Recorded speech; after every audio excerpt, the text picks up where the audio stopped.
Chapter 1046. The words spoken by Death Witch, who was controlling Tool Man number 1, were clearly provocative. However, Luo Nan didn't pay any attention to her. He was still like a backstage spirit with no sense of existence. He flipped through the contents of the notebook with Tu Gu. He looked at whatever Tu Gu looked at. He had a very good temper. Forget about Death Witch, even Blood Demon and Wan Luhua didn't expect Luo Nan to be this calm. Luo Nan, who had an eccentric personality and was especially sensitive when it came to family matters, to be this sensitive.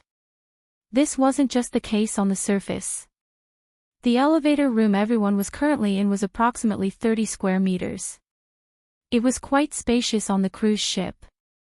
However, if 5 extraordinaries or the convergence of extraordinaries' consciousnesses were included, the space would suddenly become narrow. Everyone was a highly sensitive person. Their bodies and souls formed their own domains. They were so close to each other, and their energies intertwined with each other on the mental plane. They needed to be especially careful in controlling their energies, and their minds were more or less stretched. Under these circumstances, any fluctuations on the material and mental planes, especially clear hostility and malice, could lead to a tense and even uncontrollable situation. It wasn't just the people present. The extraordinaries in the other areas of the cruise ship, and even some of the weaker mental experts, all sensed the powerful tension that suddenly converged and balanced each other. For a time, the mental space projected by the tens of thousands of living beings on the jadeite light became a bit quiet. The chanting that reverberated within grew louder and louder. It had to be said that the 2 key figures in the elevator hall were doing exceptionally well in the current situation. One was Tu Gu. He held the fatal notebook in his hand. It could be said that he was standing in the eye of the storm.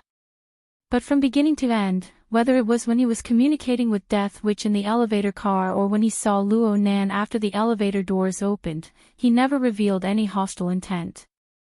The energy and blood of his body were restrained and well organized. There was not the slightest bit of sharpness. To be able to do this in an environment filled with extraordinaries was not easy. Admittedly, there was a factor in his personality, but his ability to restrain himself was truly admirable. The other person who did this extremely well was Luo Nan. No one knew why he was able to be this calm. Ripples formed from the short mantra of 16 words still reverberated within his sea of consciousness and above the abyss. They were arranged like scriptures and filled with fine smoke. They were constantly announcing the existence of his will. However, it was merely an announcement. With the passage of time, the thunderous impact from the very beginning gradually faded away, probably around the time when Black Lion sent the notebook out of the country. On the mental plane, Luo Nan's power functioned just like his own mental senses. It flowed naturally, faintly discernible. Even if there were occasional fluctuations, they did not bring about any direct pressure or threat to the sensitive extraordinaries on the ship. At most, she would think that he was too noisy, but you should at least allow a transcendent to be a little willful, right? This was the right of the strong. This peculiar sense of existence, from the initial ostentatiousness, slowly settled down until people got used to it, achieving a kind of running-in result. Moreover, Luo Nan had been able to protect these results up until now. Be it when he saw Tu Gu or when he faced the Death Witch, he maintained a certain level of stability. He completely ignored the latter's provocation. No one knew what he was thinking, at least no one could detect it. As a result, the Death Witch couldn't find a chance to act up. That was quite impressive. Blood Demon subconsciously scratched his chin. A few hours ago, he had evaluated Luo Nan, saying that the young man was quiet and didn't have any substantive ideas. He was pushed all the way to his doorstep. Now, could this be considered as a counterattack? Practically everyone in the elevator room had their own plans, but they restrained themselves. The atmosphere wasn't tense, but it was rather stiff. This elevator room was one of the fast passageways connecting areas C and D, so the flow of people was quite dense. In the eyes of the extraordinaries, Such an odd atmosphere was rare and precious. However, Bai Sinyant, Talker, and the others were more strained. And so on and so forth. At least 2 waves of guests had already passed through this place, and they had been scared back. Finally, Tugu flipped to the last page of the notebook. Just like in the elevator, he sighed softly. His fingers even flipped back a few pages, as if he wanted to read it one more time. Luo Nan didn't stop him, but in the end, Tugu still closed the notebook. He turned to the side, pulling away a bit from Luo Nan, and returned the notebook with both hands. Many thanks. Luo Nan actually didn't take the notebook in the first instance. Instead, he asked, "You're not going to read it?" "I can't understand it, and I can't tell it apart." "Let's not read it." Luo Nan nodded. He extended his hands and took the notebook back, achieving a handover that made most people sigh in secret. A second later, Luo Nan flipped open the leather cover of the notebook.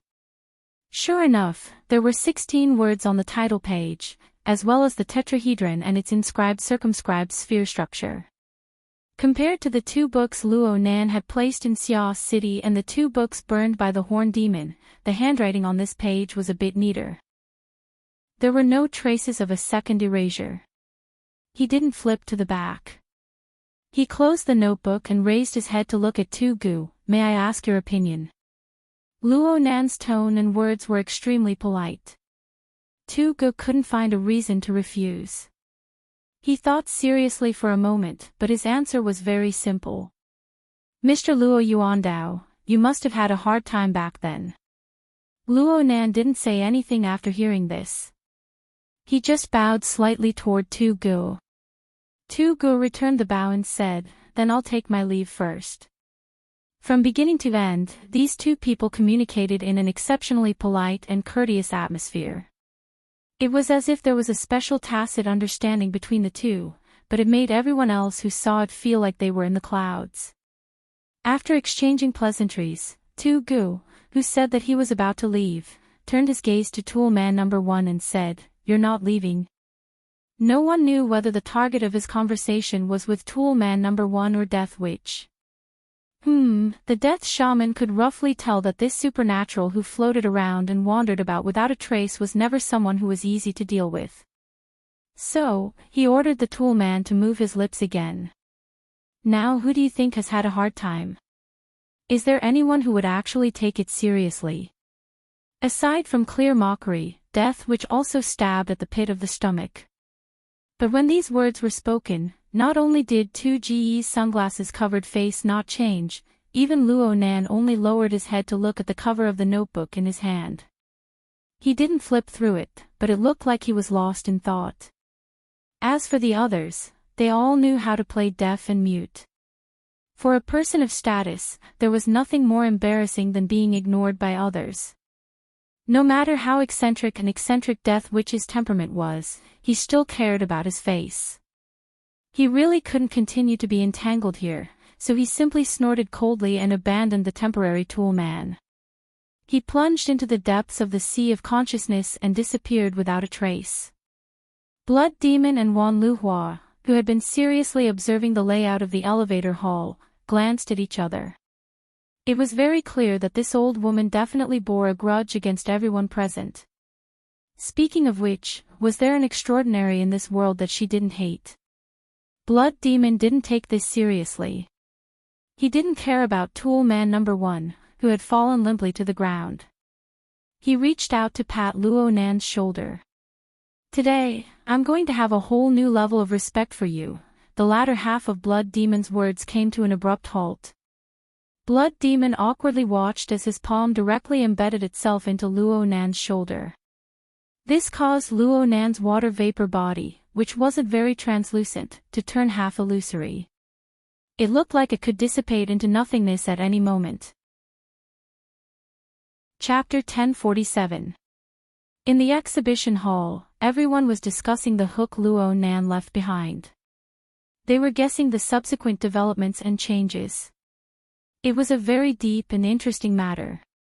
However, the brief confrontation in the elevator hall, not far away, more or less caught people's attention.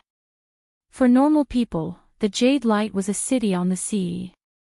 The space was vast and the content was rich. One might not be able to finish playing it in a week or two. However, for existences on the level of extraordinaries, this giant steel ship was basically no different from a small dinghy when they clashed and fought with each other. There was practically no buffer, especially for the mental side. Plus, everyone had their own standpoints. The scene of a chaotic battle was enough to make one's scalp ache. As his thoughts changed subtly, the discussion could be postponed for the time being. Constance and the Star Shaman bade farewell to Her Majesty Empress Wu and left together. Star Shaman walked away from Her Majesty Empress Wu's line of sight, and his footsteps clearly sped up. Constance followed without batting an eyelid. Her gaze was slightly lowered as she watched Star Shaman's fingers twitch unconsciously as he walked. She frowned, but she did not say anything in the end. Constance did not speak. Her consciousness reverberated on the mental plane. It was Death Shaman, who had just finished his confrontation with Luo Nan. Everyone was very familiar with each other, so there were no pleasantries. Death Shaman went straight to the point. The notebook is indeed valuable. At the very least, there is perceptible, metaphysical information sealed within. That bastard by G. He just wants the world to be in chaos. Constance was a bit puzzled. Luo Nan seems to have gotten the news a bit too early. Bai Ji is looking for external help all over the world. He might be deliberately leaking information. How big is this circle? There are more than one or two blabbermouths.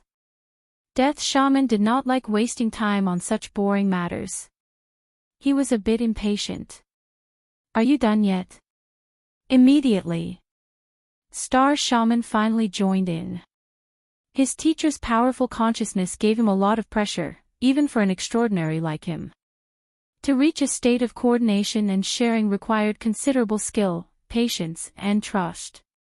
Although it was said to be immediately, it had to wait until the two extraordinaries carried Death Shaman's drifting consciousness back to their own rooms. Only then did they truly reach a state of perfect coordination. Star Shaman did not delay any further. His right hand directly drew in the virtual workspace, reproducing the chaotic lines, words, and graphics that Death Shaman had seen in the notebook. Obviously, this was controlled by the Death Witch's consciousness. But now, no one cared about these minor details. The three extraordinary consciousnesses were all focused on these simple yet messy handwriting, attempting to rearrange and deal with them. But how could it be that easy? Constance was one of the top spirit formation masters in the world, and he had a deep understanding of ancient and modern runes and symbols. However, he was still at a loss as to what to do with the runes before him. Who knew what these messy words and images were pointing to? There wasn't even a direction. This is an observation record, the Death Wizard suddenly said. Teacher, you mean, I don't know what the object of observation is, but the writer of this notebook tried to describe it, but he was unable to do so, resulting in a terrible physical and psychological state. The Death Wizard's consciousness continued to flow, like a breeze coming from an unknown place in the cabin, seeping into the muscles and bones. By directly touching that notebook, I can sense chaotic and restless power, despair, and stubbornness. Different sources, but they've been twisted together to form an unrecognizable monster. However, it was sealed by the words and graphics on the title page. Constance and the Star Sorcerer exchanged glances, but there was no doubt. The Death Wizard was publicly recognized as the most authoritative shaman in the world. She could go back in time and foresee things. Her judgment, be it evidence or intuition, was very persuasive and had the power to guide others. Of course, Constance and the Star Sorcerer were transcendents with great confidence, so they wouldn't believe whatever the Death Wizard said. But this kind of explanation was a direction, right? Following this train of thought, the Star Sorcerer tried to think in a relatively reasonable direction. There's no order to the pages in the notebook, and there's no pattern. From a single page, it doesn't seem like a direct depiction, or at least not a mechanical copy. Otherwise, there should be a simpler method and a clearer visual impression. Then Constance understood what he meant. Then it's very likely an object that can't be described directly, or a target with mental pressure. Just like what many religious texts say, do not look directly at God. None of the three transcendents present believed in the so-called gods, so they naturally replaced the words with a powerful unknown existence. Perhaps this was still a fantasy, but at least this train of thought could continue. The Death Wizard took the initiative to lead the conversation. It could be a living thing, or it could be a series of more complicated and strange things. No matter what, it would be a very strenuous task to depict it with Luo Yuandao's abilities and methods at the time. He obviously couldn't use any equipment. He had to first observe and understand it, then record it in a way that allowed for practical use. He could only rely on his brain and hands. Sometimes he succeeds, and sometimes he fails. And these, as well as the scattered scribbles on the notebook, are the accumulation of the results of his failures. The Star Sorcerer's arm twitched, and the virtual workspace was destroyed. Clearly, this wasn't his own will. The Death Wizard never wasted her energy on meaningless things. Her time and energy were too precious. Recovering from the results of a failed observation is something impossible. What's left on the notebook are fragments that have been clumsily translated, lost most of the information, and reduced dimensions. And the value lies in the fact that they actually exist. Constance always found something positive. This is that lunatic, Luo Yuandao, right? That's the value of his existence. The Death Wizard's thoughts became more and more erratic. At the very least, he saw a world that we couldn't see. He touched upon a level that he shouldn't have touched upon. He left behind bits and pieces. Unfortunately, they're all trash that can't be recovered. And this is probably one of the reasons why he's able to survive until now. The Star Sorcerer ran through the information regarding Luo Yuandao in his mind. So, is this the reason why he went crazy? The Death Wizard's thoughts laughed. He forcefully accommodates things that cannot be digested. He chases after treasures that he doesn't have the qualifications to possess. He doesn't know that this thing will break his stomach when it enters his digestive system. When it enters his thinking system, it will burn his brain.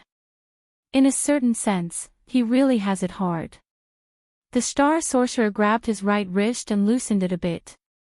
That treasure is with Luo Nan right now. Yes, this connects to the current hot topic. Luo Nan.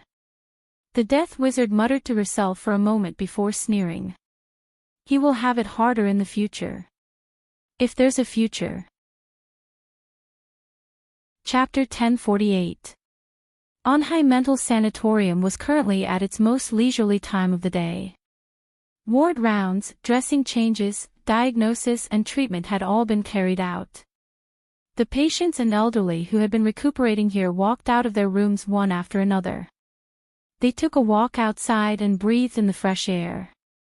It would be even more perfect if the thick clouds in the sky could be wiped away at this time, allowing the occasional sunlight to pass through to be less stingy. Recently, Luo Yuandao's physical condition had been maintained quite well.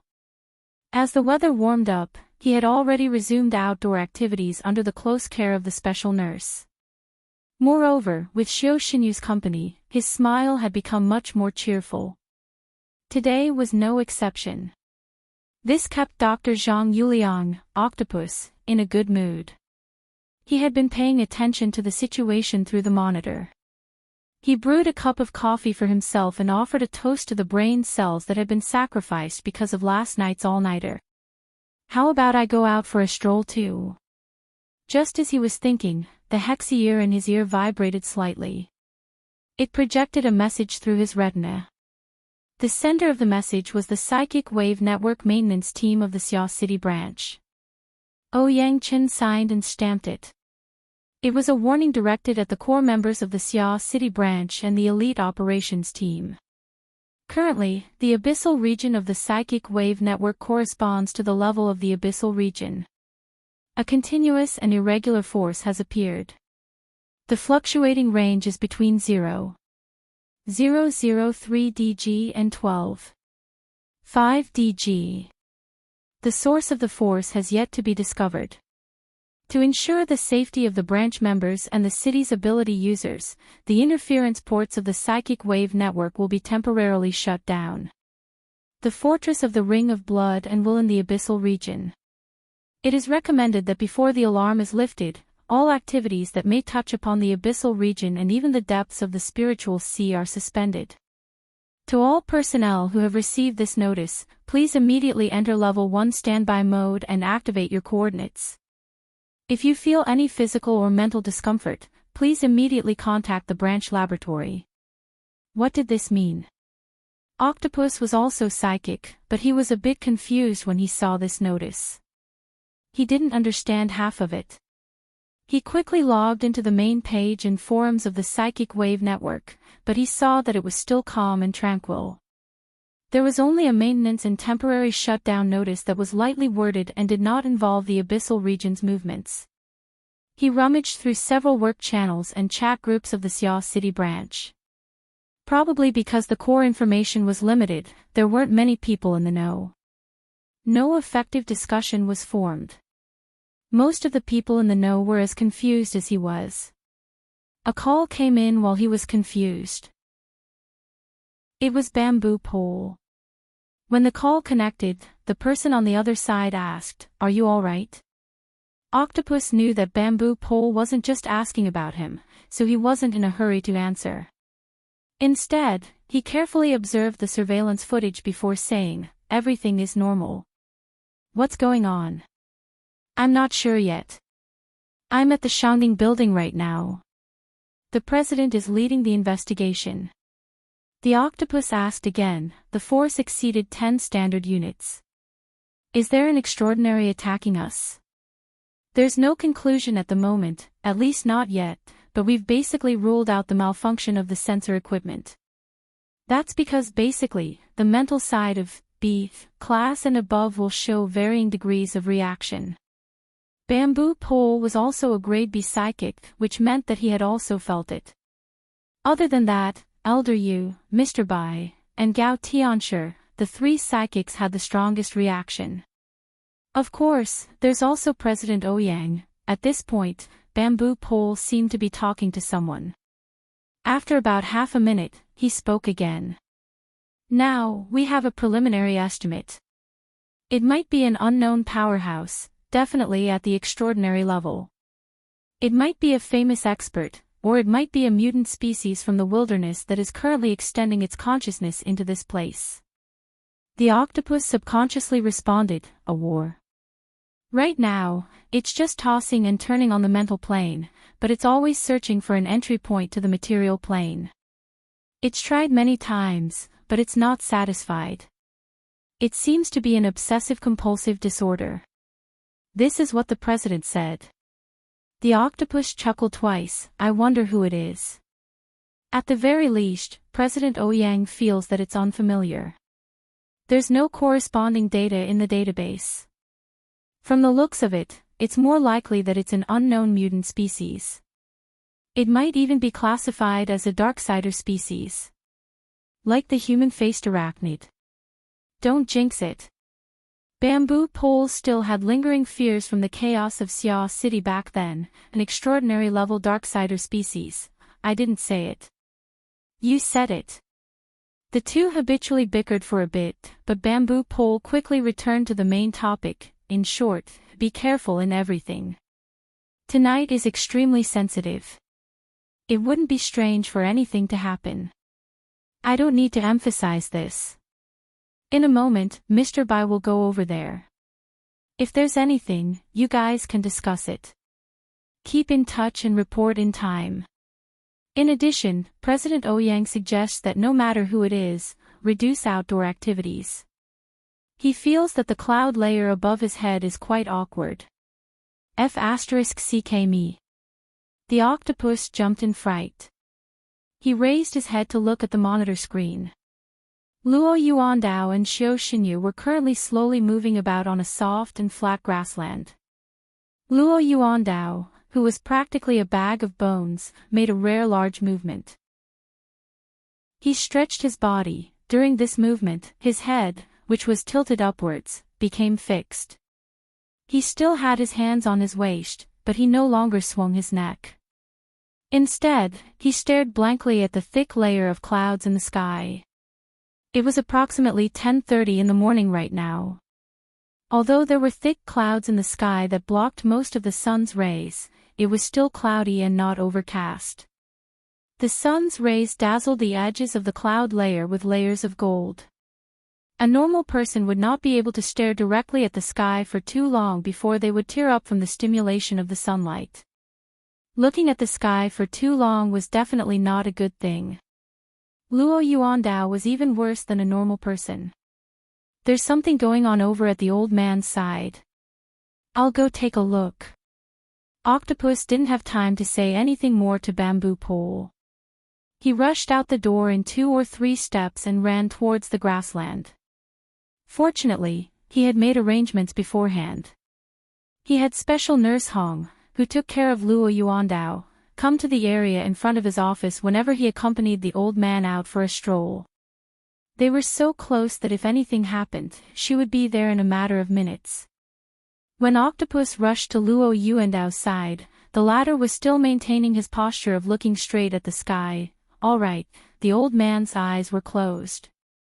It was probably because of this situation that Xiao Xinyu, who was already by Luo Yuandao's side, frowned but did not try to dissuade him. Or perhaps he did dissuade him, but it had no effect at all. However, what did that extremely focused and serious look mean? Unexpectedly, when Octopus jogged over, Luo Yuandao suddenly said, "Zhongheng, you've come at the right time. It's been a long time since I've had such a neat and tidy impression." Quack. Octopus was stunned. He subconsciously looked at Xiao Xinyu. The latter did not say anything and only shook his head slightly.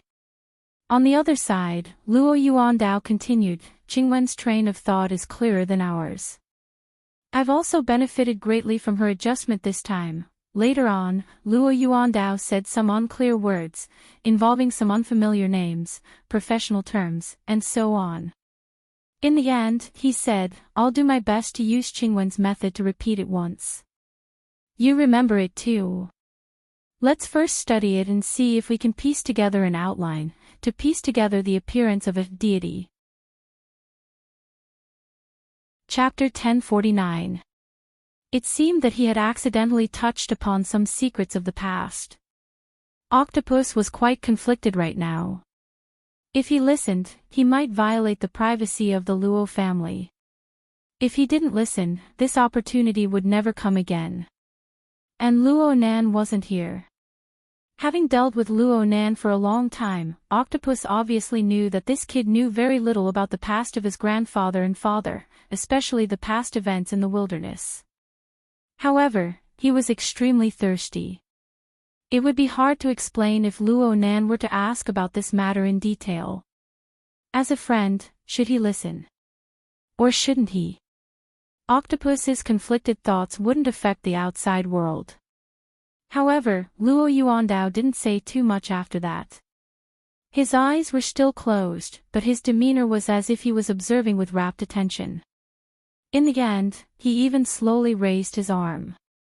It was as if he wanted to grab the clouds in the sky. It was as if he wanted to welcome the dazzling sunlight behind the clouds. In the end, he wasn't able to grab anything.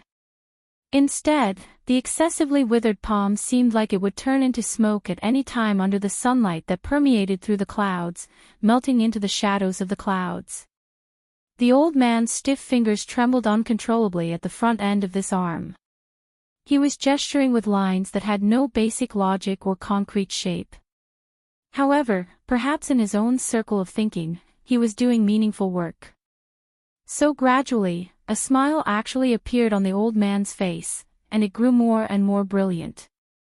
Luo Nan quietly gazed at the shadow of the clouds, at the old man who was so withered that he was out of shape. The palm that was pointing at the sky seemed to be pointing at his chest. Of course, he also saw the old man smile. Though the old man's eyes were closed and he wasn't pointing at anything, this was probably the most amiable grandfather had shown him in recent years when the grandfather and grandson met face to face.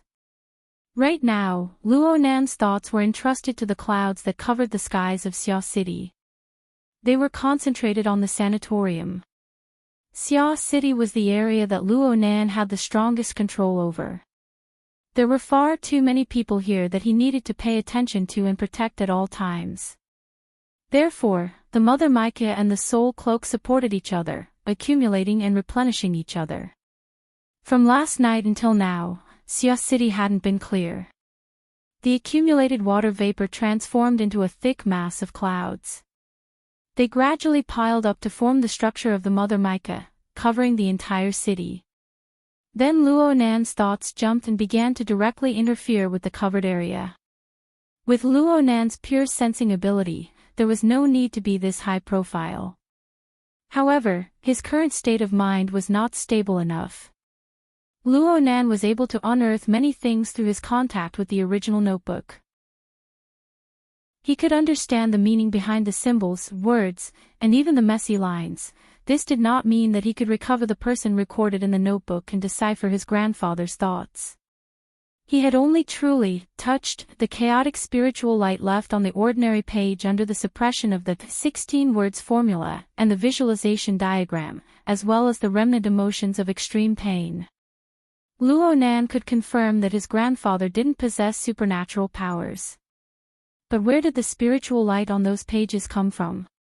Even after more than 10 years, it still made its existence known to him. Luo Nan was no longer a greenhorn. He had gone through all sorts of experiences and studies during this period of time. He already possessed the ability to judge and deduce from small clues. He seemed to be able to see the cause and effect of all of this. In just a few minutes of reading the notes, he had already constructed a preliminary model. A powerful source of energy and information had penetrated the frail framework of an ordinary person's body and soul, leaving behind an imprint on the similarly frail page. Within the split-page notebook, the chaotic strokes of the strokes weren't just simple ink and paint.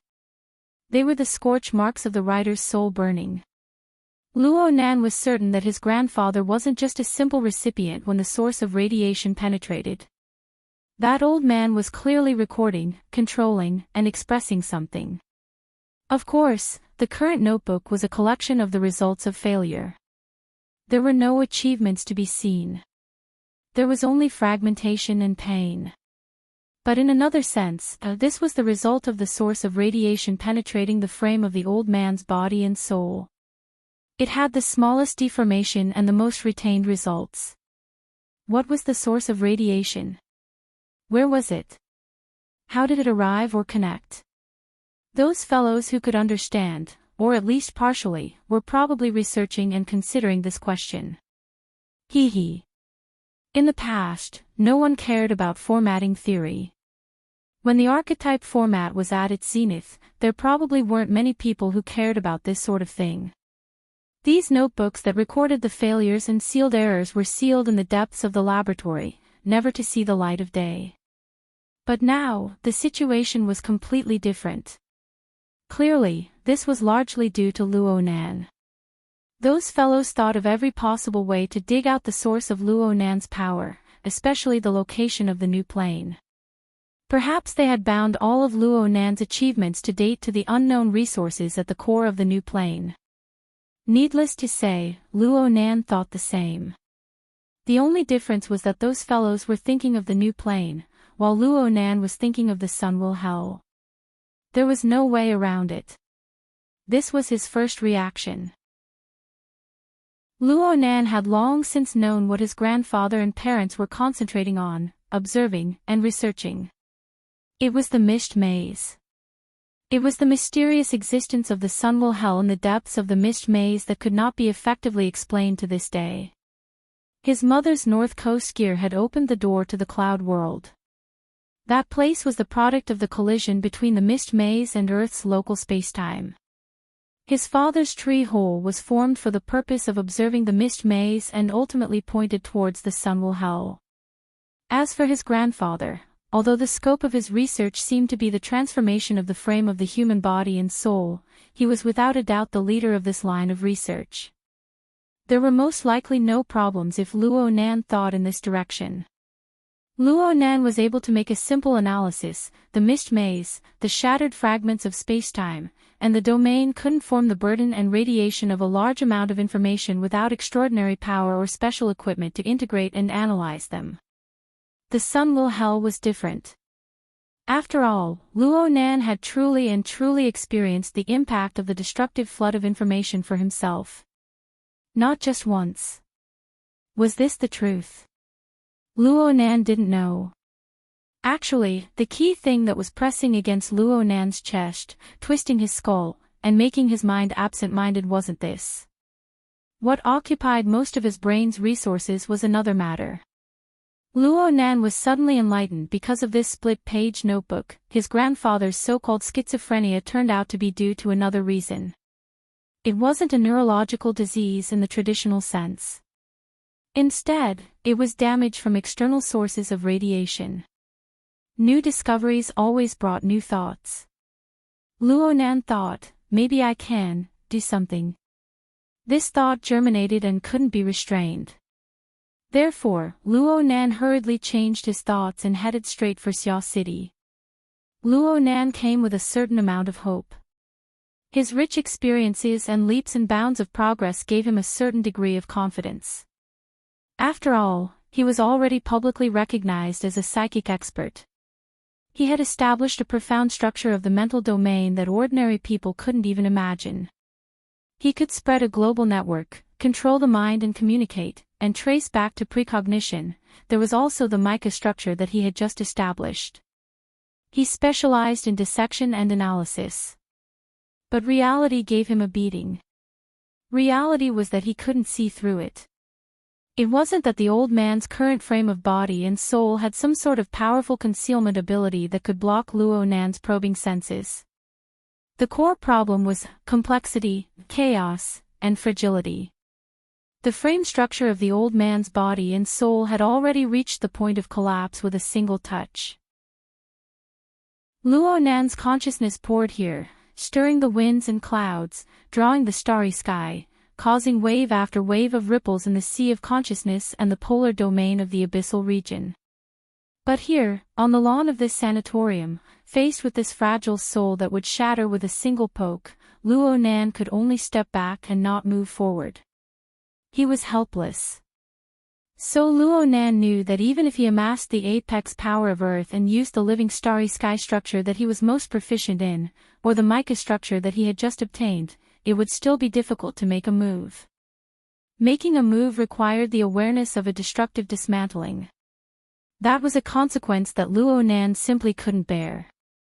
Unfortunately, because of his meaningless actions just now, he was able to pry a step further into the ominous shadow that drew closer behind the old man. The aura of death. Luo Nan was no longer a child who had never seen the world. His rich experiences during this period of time could instantly kill 99% of the normal humans in this world.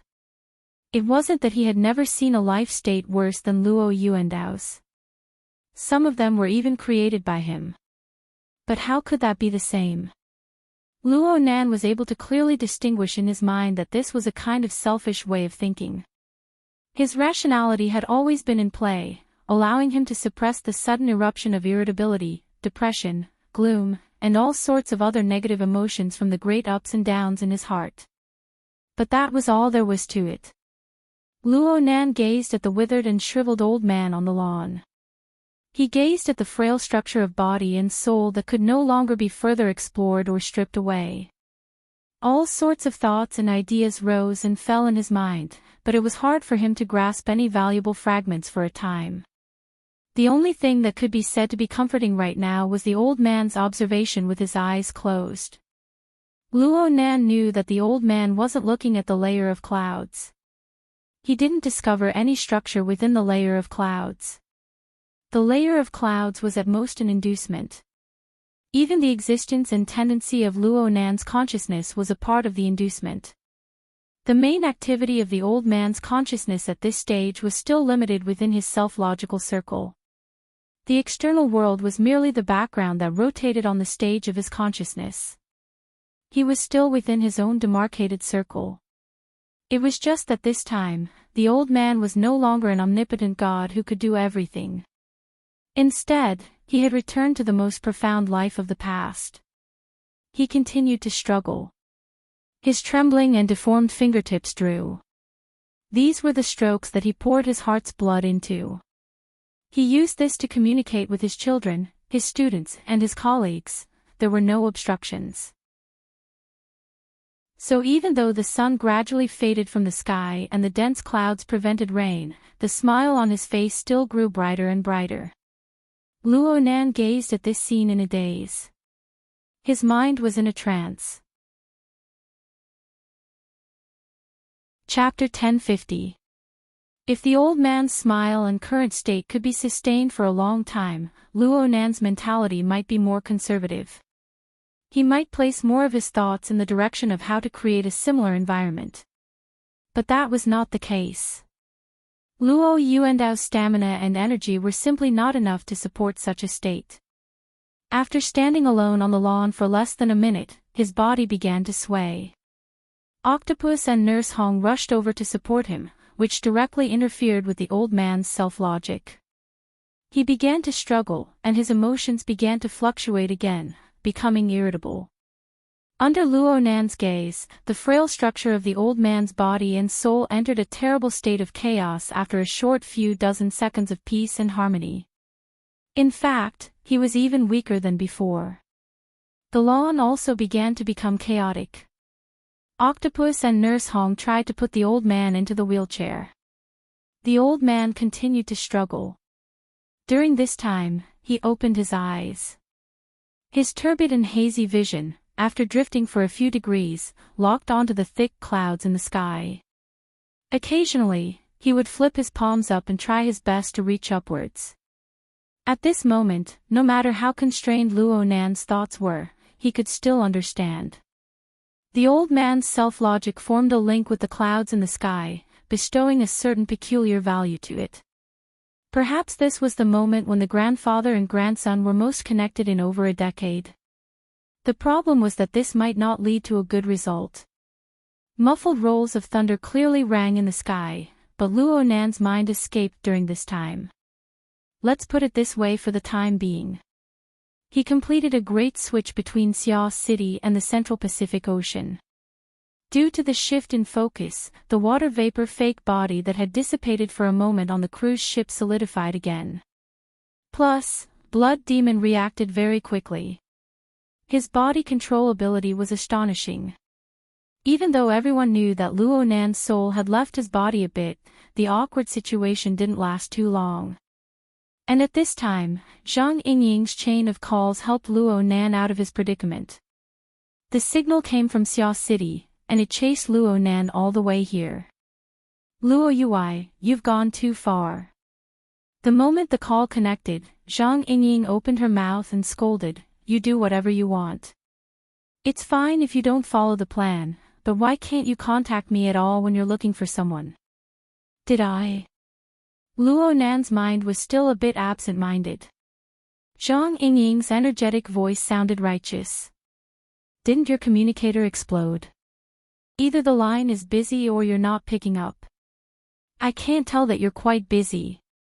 Except for who else is coming to harass me? Luo Nan retorted in passing. He absorbed a bit of strength from the other side in passing, allowing his mood to calm down a bit.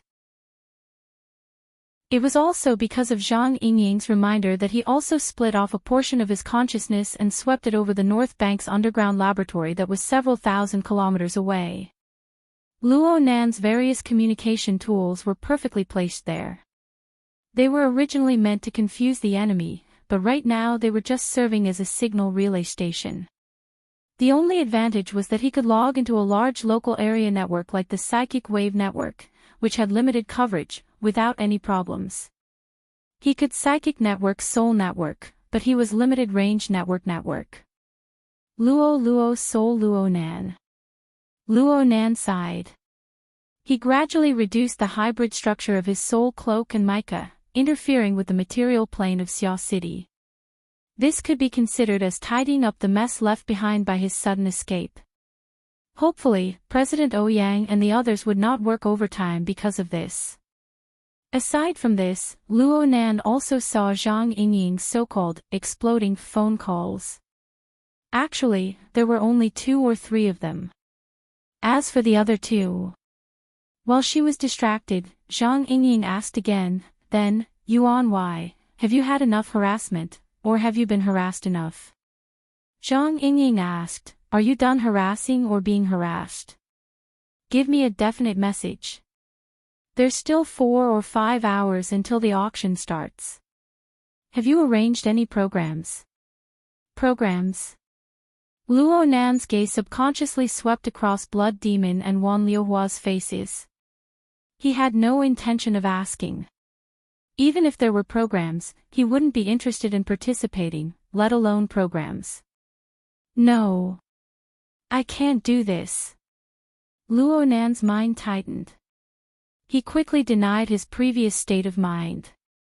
If he became distracted, lost in thought because of a notebook, then wouldn't he be exposing his weakness to others? In the end, Luo Nan had learned a few things when it came to interpersonal communication and scheming. Perhaps it was very difficult to do it perfectly. Perhaps it wasn't worth mentioning in the eyes of experts, but he still needed to improve through experience. If he improved a little, then the enemy would misjudge a little. Wouldn't that be the case? Luo Nan calmed the churning thoughts in his mind once more. He redistributed his consciousness to various spatial directions.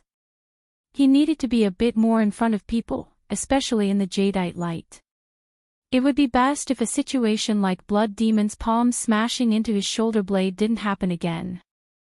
Luo Nan's thoughts flowed. It only took a second or 2 for Luo Nan to laugh. I can ask about programs, but I don't have any. I do. Can't I find some fun on such a large ship? Luo Nan's laughter was abrupt. In truth, it was a bit terrifying. Zhang Yingying was stunned for a moment. She didn't respond immediately. Luo Nan temporarily stopped this topic. Your line is busy. I'll make another call. Contact me later. Luo Nan didn't do as Zhang Yingying said and immediately made a call. Instead, he turned to look at the person in the elevator who needed his attention the most. Tu Gu, the bodyguard-like extraordinary, was still lingering in the elevator. The direct reason for this was the tool that came with him. This person was possessed and controlled by the necromancer. It consumed a lot of energy. Tu Gu spent quite a bit of effort to give this colleague the strength to stand up. Luo Nan asked, do you want to have afternoon tea together? Tu Ge's attitude was still restrained and polite. It's okay. I took the liberty to disturb you. I hope you can forgive me. He didn't say anything more. He gave Luo Nan a nod and supported his tool colleague. They walked back into the elevator and left. Luo Nan only turned his attention back after the elevator closed and went up. Blood Demon slapped Luo Nan's back again at this time. This time, both the slap and the reception were done quite perfectly. This fellow Tu Gu isn't simple, right? Yes. He's very strong. He's very organized. Ha! Blood Demon was stunned for a moment.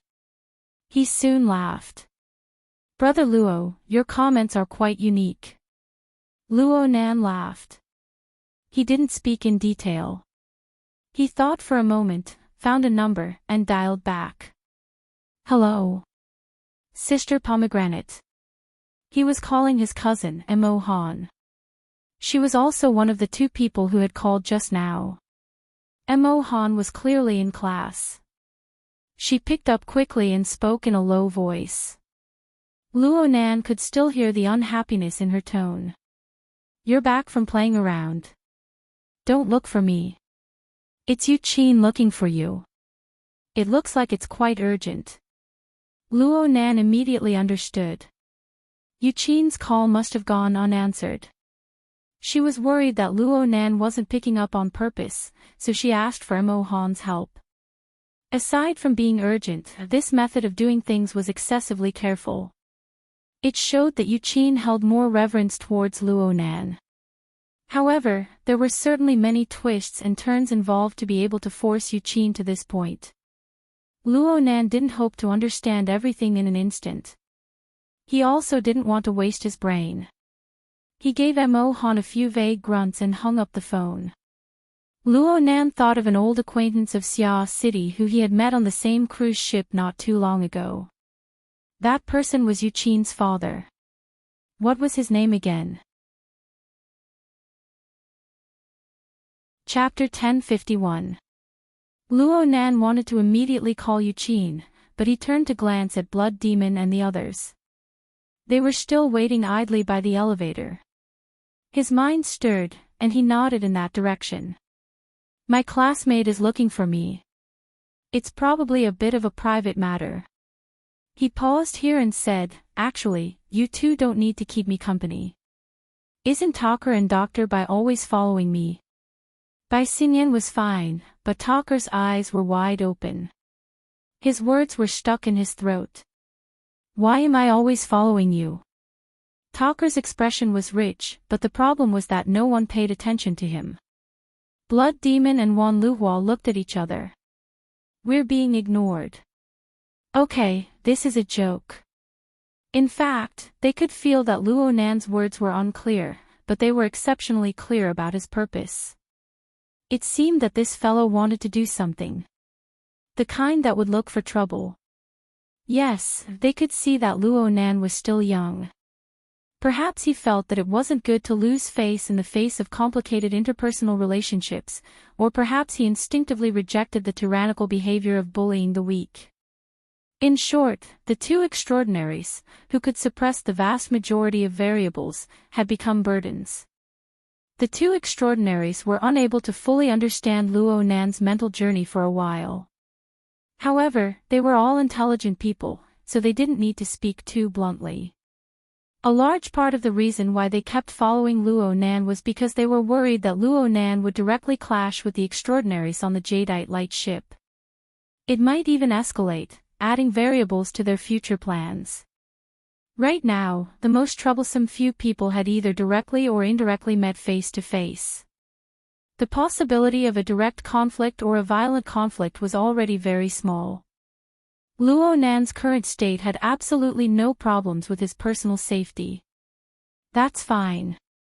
I need to go take care of some things. Wan Luhua had been called over by Blood Demon at the last minute. As a high-level member of the Eye of Secret Deeds, there were quite a few matters that needed to be taken care of before entering this huge maelstrom. Wan Luhua did things in a straightforward manner.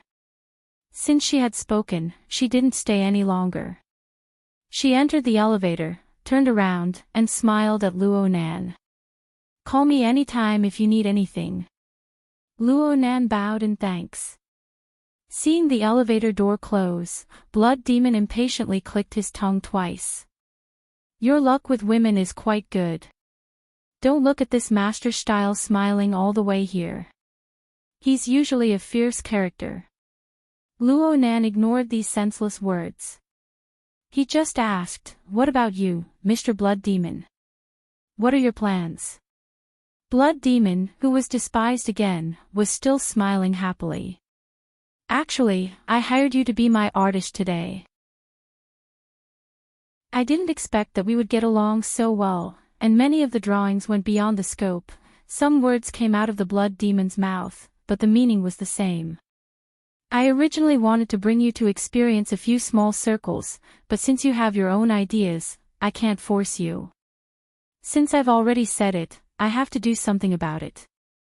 How about this? I'll make the arrangements and see if I can find a few who don't look so repulsive. I'll call you later. Okay. Luo Nan answered in a straightforward manner. Why isn't there any sincerity? Didn't you agree? This is a bad omen. The blood demon chuckled and said no more. Without using the elevator, he turned around and left with a smile on his face. In this way, only Luo Nan, Tucker, and Bai Xinyan were left in the elevator. From the beginning to the end, no one asked for their opinion. Bai Xinyan was calm and collected. In comparison, Tucker was a little impatient. Yes. Perhaps it was because he had lost 2 nemesis characters in a row, but he was finally able to breathe. His courage grew when he was angry. After hesitating for a moment, Tucker finally asked the question. Ro. What do you want me to do? He emphasized the word I and blurred out the words Uncle Luo at the same time. Luo Nan didn't mind. He just laughed. Be a bodyguard. Since when am I a bodyguard? Aren't you? Then let's be clear about it. Tucker was speechless for a time. Clearly, Luo Nan wasn't going to reason with him. He could only blame Blood Demon for his terrible demonstration. Luo Nan really did have a plan for using Tucker. He had a plan on the plane, forming a basic train of thought. It was just that the details were not clear.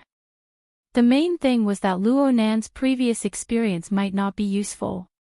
In any case, there were still a few hours left. This fellow looked like he had rough skin and thick flesh. He should be able to endure being tossed around. Luo Nan had a plan in mind, so he no longer paid attention to Tucker. He had to take care of some miscellaneous matters before doing proper business. He activated his wristband from several thousand kilometers away and contacted Yuqin. The call was answered in an instant. Mr. Luo. They were classmates and alumni.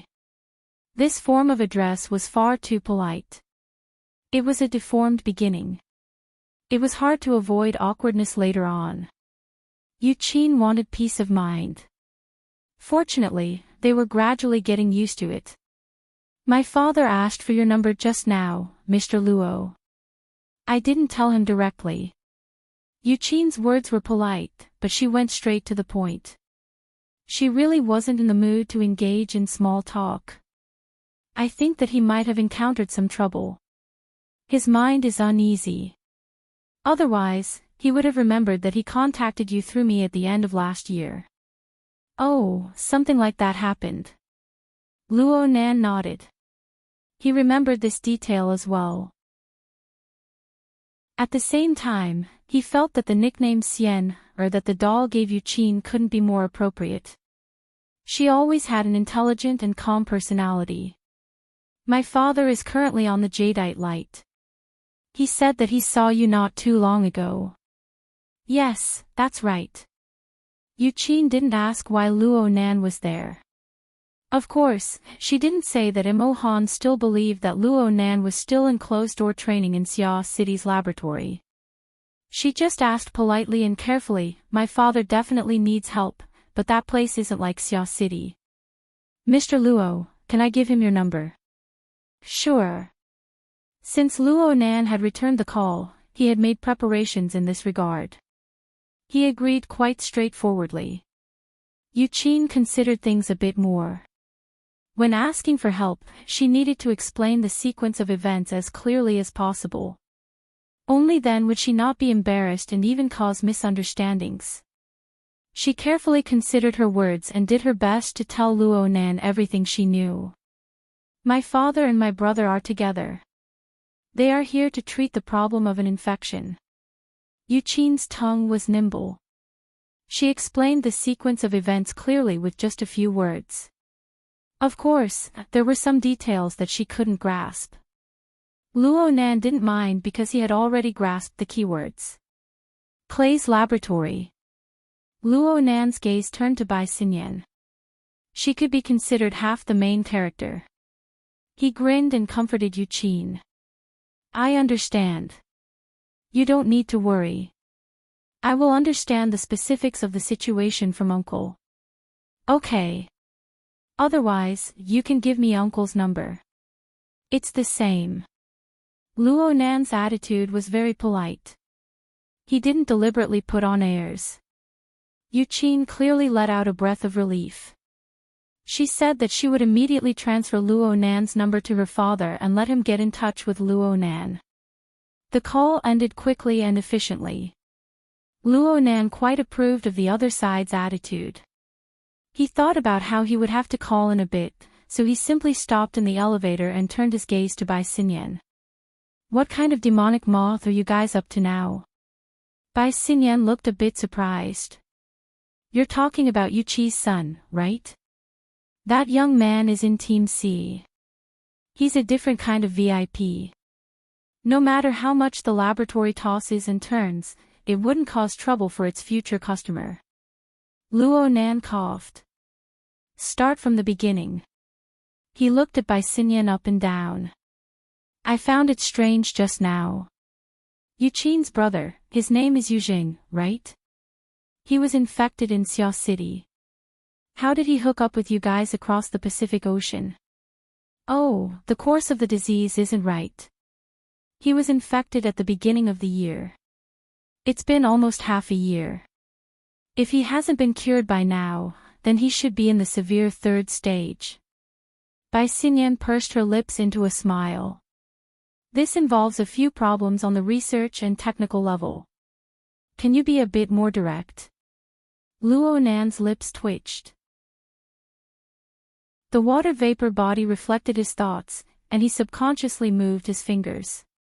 His thumb and index finger unfolded one after the other. His middle finger was about to come out. It looked like it was going to be the third time soon. It was unknown whether or not Bai Xinyan understood Luo Nan's hand gestures. In any case, she did explain a bit more. Mr. Luo, perhaps you're paying more attention to the auction for this event organized on the Jadeite Light. But the essence of the event is actually an exhibition and an exchange meeting concerning the research and application of distortion technology. Or perhaps it's a trade fair for the results of distortion research in recent years. Among them, the controllable distortion technology is one of the most eye-catching ones. Luo Nan's fingers paused. Controllable distortion. That's right. It's using the dangerous external stimulation of distortion infection to find one or even several subversive human evolutionary paths. To put it simply, through this experiment, a new path can be opened between ordinary people and ability users. It's independent of the two existing paths of self-awakening and burner transformation. Bai Xinyan spoke with fervor and assurance. She spoke of everything she knew without holding back. She spoke without reserve. Admittedly, she spoke in a straightforward manner, but her contents possessed a shocking power.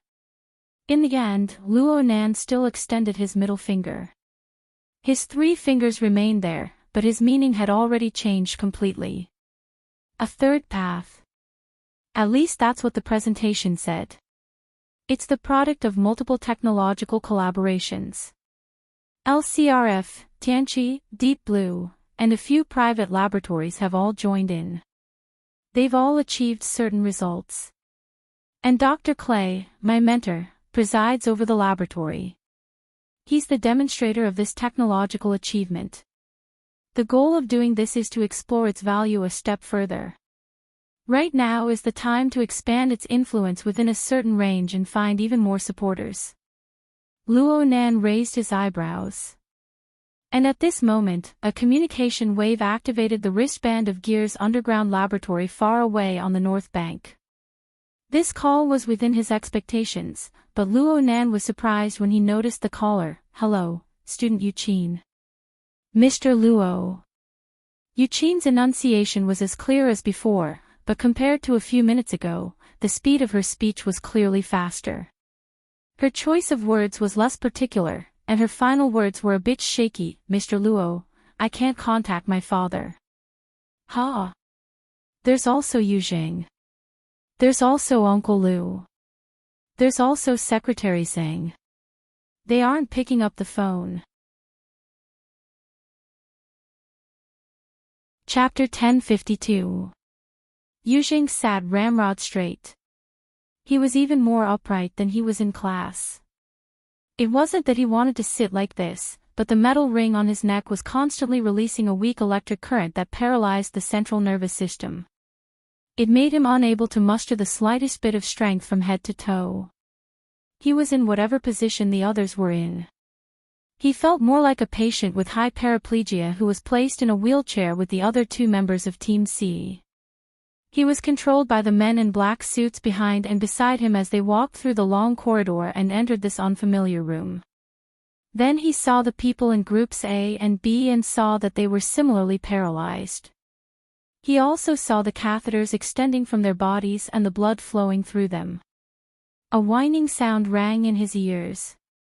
It came from the two fellow sufferers, and perhaps also from himself.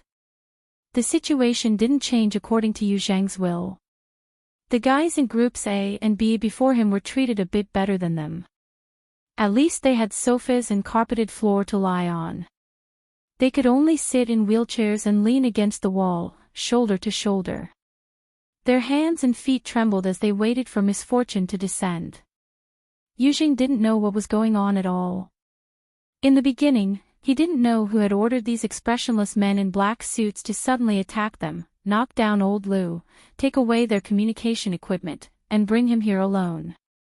Now that he entered this suite, he saw the floating mass of flesh that seemed to be slightly wriggling. He also saw the catheters, blood donors, and equipment. He also saw the middle-aged white man who was half lying on the bed and receiving a blood transfusion. He had an answer to the previous series of questions. But he still didn't know where this guy came from. It was an extremely terrible situation. There was a serious information imbalance. Yu Zhang's thoughts could only move towards endless imagination. In the past few minutes, he had considered at least a dozen possibilities that could be used as suspense or horror. But in the end, everything turned into a meaningless turbid current of emotions. They wantonly squeezed his heart, stirred his brain, and turned his entire body into a continuously heated pressure cooker. His eyeballs were almost squeezed out of their sockets. Yu Zhang struggled with all his might, but the electric ring on his neck just happened to control him. It reduced his efforts time and time again, intensifying his despair. Finally, after a powerful wave of emotions overflowed, Yu Zhang's state inevitably fell into a trough. His mind was in a trance, and his expression was blank. He looked at the black suits and some medical staff bustling around the room, adjusting the catheters and adjusting the instruments. He did not know how to react. Finally, there was only one thought in his mind: how did he end up in this situation? He vaguely remembered that just 10 minutes ago, as a human experimental subject who could be lying on the operating table at any time, he was a little nervous about facing the unknown, but he was not as anxious as his father. In fact, he was even a little eager. Thinking further, it wouldn't be an exaggeration to say that he was full of ambition. In his opinion, being a lab rat was nothing. All he needed was the ability to bite open the cage. That's what he said, that's what he really thought. But in the current situation, was there something wrong? The script of his life shouldn't be like this. When did I go astray? Yu Zhang's mental state was no longer able to support continuous thought. Very quickly, a few beautiful faces of the opposite sex that he had an intimate relationship with and had participated in many sports with flashed through his mind. It was during that event that he became a mutated infected person. No, that's not right. Yu Zhang's thoughts flickered once more, and the face of a beautiful woman appeared faintly in his mind. She seemed to be called, what was her name again? He really couldn't remember, but the appearance of another male youth that appeared soon after became exceptionally deep and clear. Luo Nan. Right, it was because of that beautiful woman that he and Luo Nan became enemies. Things became awkward from then on. Even though he was infected later on, it was to a large extent because he entered the circle of unfriendly people with Luo Nan. During this period, more and more information about Luo Nan came to his family. Though Yu Qin and his father intentionally hid it from him, did they really think he was stupid? Even if he was really stupid, a few things were strung together after he came into contact with Clay's laboratory. Yuzheng had to admit that he was very irritated when he heard the name Luo Nan. He really hated it, but there were a few other elements that were closer to the category of envy, jealousy, and hatred. Yuqin often bragged to his father behind his back about how amazing this kid was and what abilities he possessed. Later on, he came into contact with Clay's laboratory and heard about the corresponding group. But basically, most of it was just hearsay. At the very least, Yuzheng didn't feel it too much. After all, he had only fought with Luo Nan once in a virtual game. What he saw and heard afterward were all about Luo Nan's powerful connections and his inexplicable high social status. Through his deliberate understanding and partial imagination, the relevant concepts could only be manifested in a way that he could understand. Look, that kid who hasn't even shed his fetal hair has a so-called supernatural ability. Beauties immediately fall in love with him. He can call the wind and summon the rain, and he can act unscrupulously. If only I could do this. This was the greatest driving force that pushed Yuzheng to participate in this experiment. But how did things turn out like this today? If Luo Nan can do it, why can't I do it? How did he do it? What should I do? His chaotic thoughts set off a turbulent flow of emotions once again. Under the effect of the large amounts of hormones secreted by the human body, Yuzheng's heartbeat grew faster and faster. He unconsciously began to take large breaths, and his vision grew blurry. It was as if that petite and tender youth was standing in front of him. He just stood there without any expression, but that spot clearly sparkled with light. On the other hand, Yuzheng's side was a sheet of darkness. The boundary between light and darkness wasn't clear. It was as if he could touch it just by extending his hand and stretching his neck. Yuzheng subconsciously wanted to do this. He believed that he had done it because there was a change in his body, but in reality, someone had pinched his chin and moved it back and forth a few times. Yuzheng did his best to open his eyes wide, but his severely limited control over his body made it so that he could only see the black suit in front of him. He couldn't even see the person's face clearly. Instructor Wang. The state of C2 is unstable. Is that so? Then, let's put it aside for now. A knock came from the door before Instructor Wang could answer. The room was quiet, and Yuzheng's thoughts began to return to normal. Perhaps he was stimulated by the words "put it aside for now." He subconsciously received and analyzed the information from the outside world, and he heard Instructor Wang say, "Please come in." The voice wasn't loud, but it felt like it couldn't leave the bedroom.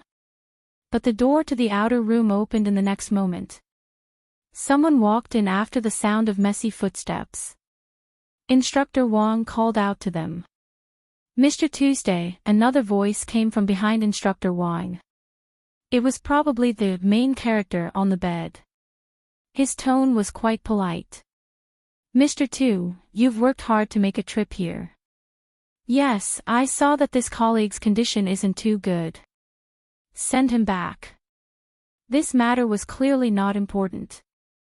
Mr. Tu spoke a few sentences and changed the topic, but this one, is he about to awaken?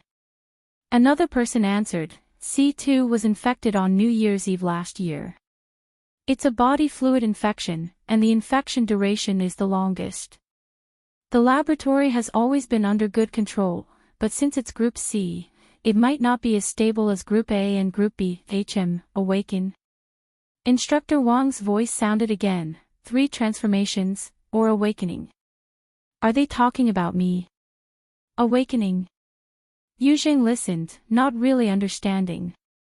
But the rapid heartbeat and the burning sensation of his body slowly faded. The phantom of Luo Nan was no longer in front of him. Next, he went through a messy round of tests and judgments.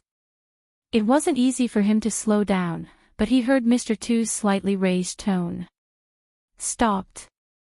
Just as he finished speaking, there was another knock on the door. Chapter 1053. At the door of the suite, Talker's calves were twitching as he looked at the still closed door. The thick wooden door could not block out the two cold and tyrannical auras in the room. He could be considered a strong person in the physical body, but there was still a qualitative difference between him and the two in the room. After all, that was an extraordinary. Talker's brain was quite useful, but he could not understand it all. How did Luo Nan find this place? Was he really helping a classmate? Please, this reason. Talker was speechless. On the other side, Bai Xinyan looked calm. Perhaps it was because she had been in charge of contacting the relevant parties and trying to communicate with them first, so she had no time to be nervous. *T. Talker would rather take over her task. After all, it was destined to be useless. Moreover, he could take the opportunity to spread some news. It was not that Talker did not have such an opportunity on his way here, but he did not have the guts to do so. Luo Nan, who had been flipping through the notebook all along the way, inexplicably gave him an enormous pressure. It was as if there was an incorporeal demonic eye that could see through his internal organs, his mind, and his thoughts. Perhaps Luo Nan was even devising a plan to kill him. Even if it was a misconception, Talker didn't have the guts to test it with his own life. He had been letting his imagination run wild for quite a while. It had been at least 10 seconds since he had knocked on the door, but there was no response from the other side. This was normal. He could sense the situation behind the door, so naturally, the other side would not ignore the abnormalities outside. Maintaining silence was already a kind of attitude. Talker hoped that things would end here. He hoped that everyone would have a tacit understanding to give each other some face and never cross the door in front of him. The problem was that the development of the situation was destined to not go as he wished. Luo Nan flipped to the last page of the notebook in his hands once more. Then he closed the notebook and let out a light breath. He spoke very calmly, maybe he didn't hear it. Knock again. Talker felt his scalp tingle as he listened. His heart was filled with unwillingness, but his arm was completely out of his control. He obediently reached out and pressed the doorbell. There was still no response from the other side of the door. It was also at this time that Talker saw Luo Nan reach out his hand to the side. Of course, Luo Nan wasn't knocking on the door. Instead, he made a casual grabbing motion. A cloud of mist seemed to splash into the air. A pitch-black suitcase was pulled out from the mist by Luo Nan. Give me a hand. Talker's brain still wasn't working. He just followed Luo Nan's instructions. He stupidly reached out his hand and used it as a platform, allowing Luo Nan to place the suitcase in his hand. The chest was opened by Luo Nan. Talker did not know what was inside, nor did he dare to look in detail. She just watched as Luo Nan placed the notebook inside and took out a pen-like object from the center. There was also a square-cut piece of cloth and the like. Soon, the box was closed. In the very next second, Talker's palm was moist, almost as though a stream of water was running through his palm. It was incredibly refreshing, and most importantly, the box sank right into his palm, vanishing without a trace. Magic. Spells. Talker was a knowledgeable person, so he wouldn't make a big fuss over nothing. But the problem was that he could clearly feel that from the beginning to the end, the vital energy in his body was smooth and without any ripples, and it didn't cause any disturbance. Moreover, this wasn't under his control. It was Luo Nan. It was this young man before his eyes. Luo Nan had groomed him in a refreshing manner. There was no need for Luo Nan to use his spells. Talker's palm was damp. There was no doubt that he was a tool through and through in Luo Nan's hands. As for how Luo Nan did it, Talker no longer had the courage to think deeply about it. Open the door. Luo Nan's command had completely replaced Talker's thoughts. He simply didn't think too much about it. He just opened the locked door without much effort. Luo Nan didn't pass on this responsibility. He walked straight in. Talker's mind was still in a blank state as he followed behind Luo Nan. Bai Xinyan was at the very back. Just as they entered the door, a series of metallic mechanical sounds rang out in front of them. All the men in black suits in the living room had pulled out their guns. They aimed uniformly at Talker. They were clearly in a state of waiting to fire. There was even a person in the middle who yelled loudly, "This is a private room. Get out immediately." Talker's mind finally cleared up a bit under the focus of the lethal weapons. But he didn't care about these words. The matter was clear. Given the nature of these people, if a different group of people were to come in this way, no, they might not even be able to come in before they would be turned into a beehive by the bullets that shot through the door. It was precisely because of these words that the other party knew of the special nature of this place.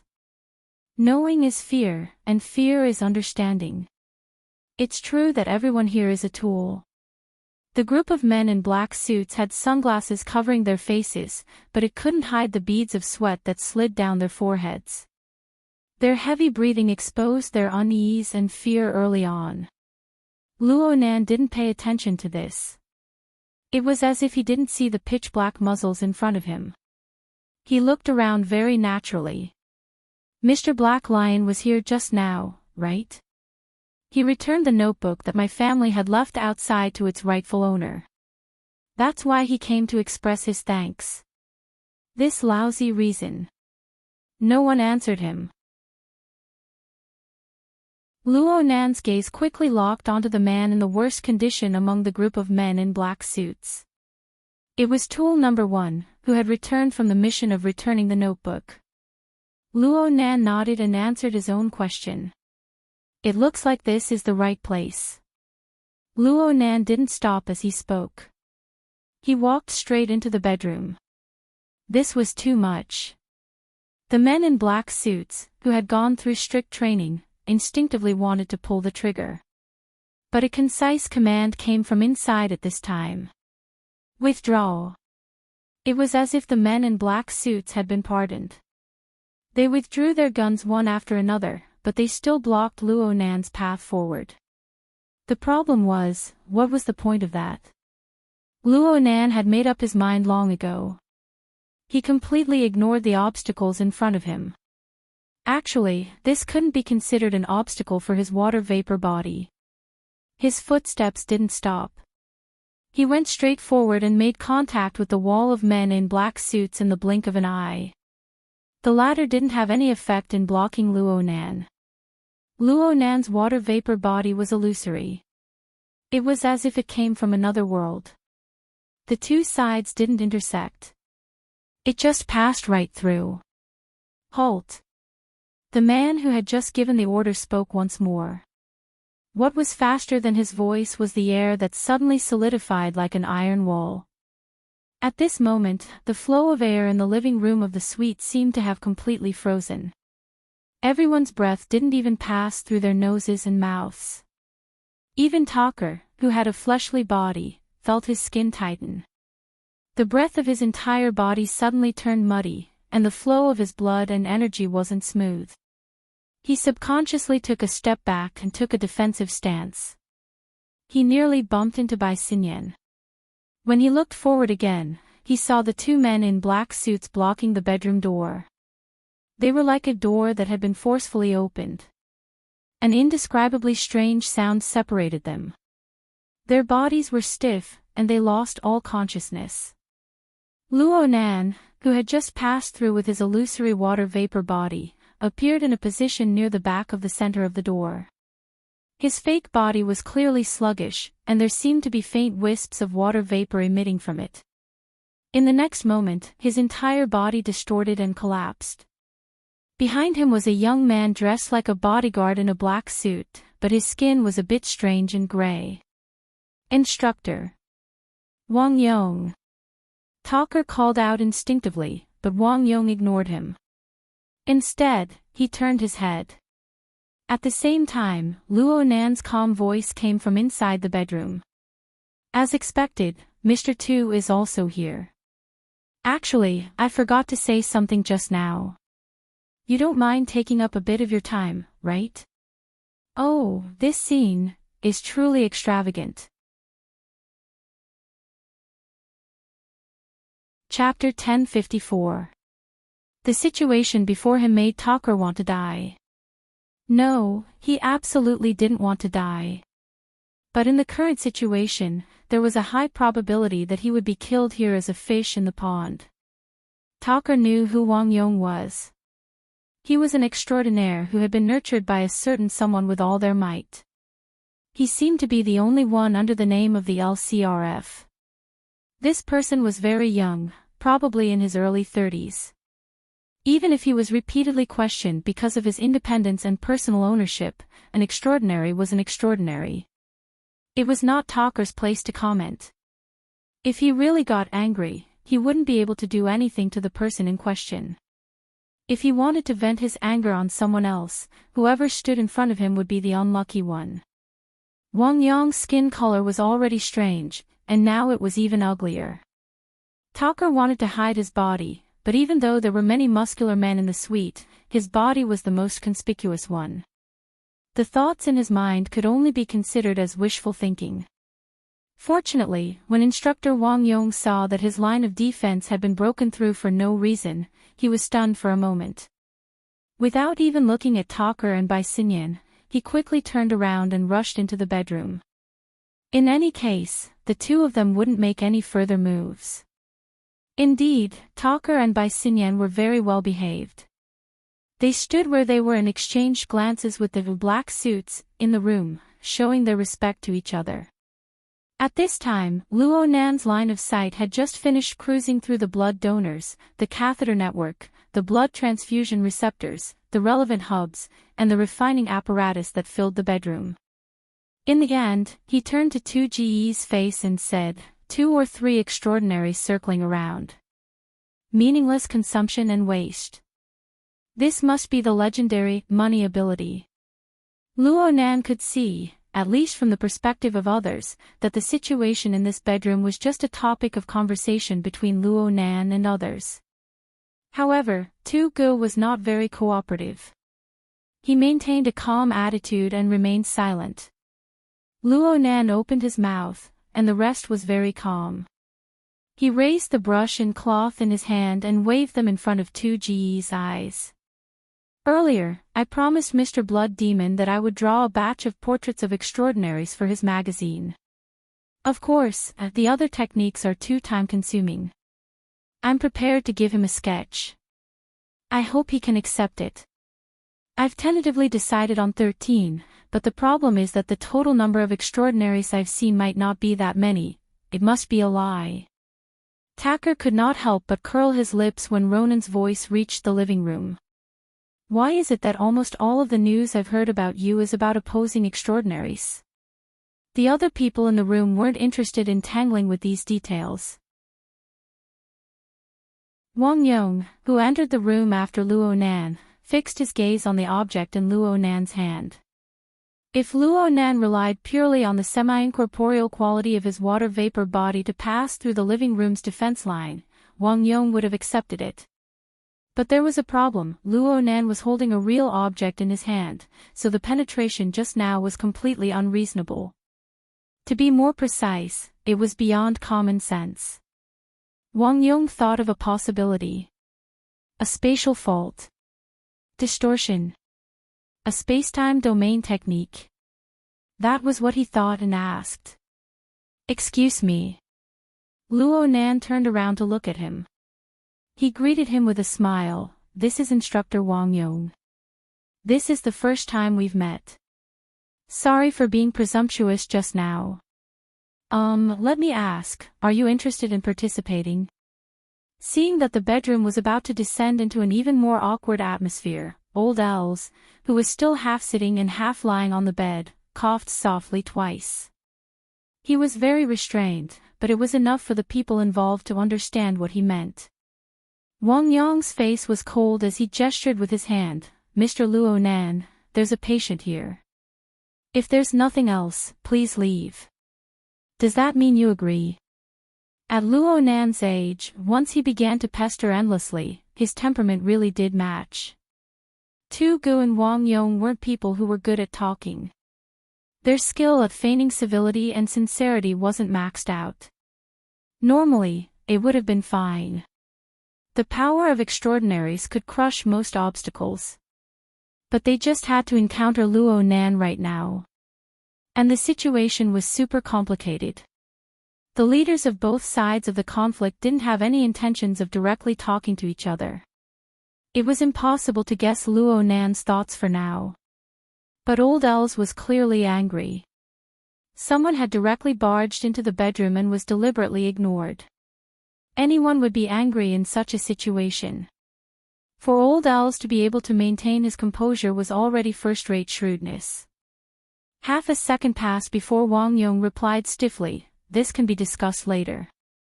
Right now he's being treated." Treated who?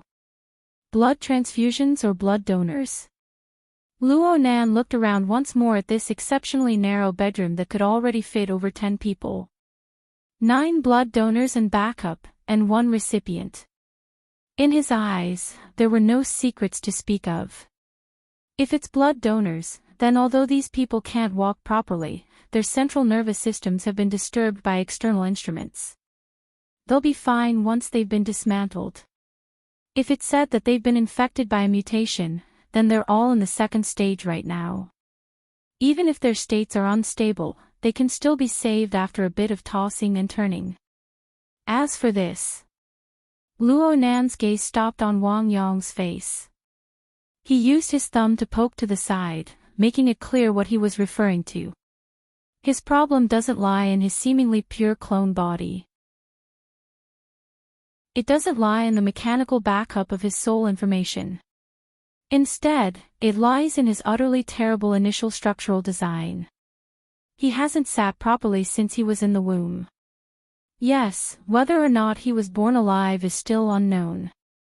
What's the point of tossing and turning? Luo Nan's words were thrown in Wang Yong's face. Wang Yong subconsciously swept a glance to the side of the bed, then he quickly shifted his gaze to stare at Luo Nan. "Mr. Luo, the patient is in front of you. Please be careful with your words." Patient? This isn't a treatment. It's a life extension. That's not right either. Luo Nan endlessly defined and changed his words. At the same time, he let the special paintbrush spin between his fingers. It was the standard frivolous behavior of a youth, but anyone who had a deeper understanding of him could see that there was an element of malice within. In my opinion, this isn't a treatment. It isn't a life extension either. It's more like an investment. And it's not an investment in industry. It's a venture investment. There are some areas where investments are necessary, but self-righteous investments that waste resources can only be called extravagant and wasteful. Stopping losses early is the most appropriate thing to do. Of course, I'm not familiar with this line of work. I'm just borrowing it to make an analogy. Old Els coughed once more on the bed. This time, he simply cleared his throat and then spoke. "I'm familiar with the field of venture investment. Perhaps we can help each other out." No matter who looked at it, this was Old Els taking the initiative to release an act of goodwill. It was for the sake of breaking the deadlock of mutual disregard and entering a normal mode of communication.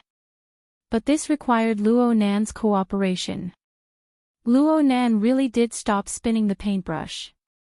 He used 3 fingers to pinch the bottom of the paintbrush, exposing the jade-white brush shaft to everyone's line of sight. This included Luo Nan himself. He stared very intently at the paintbrush. He was talking about another matter. Lifespan is probably the most conspicuous indicator of a leap in the hierarchy of life.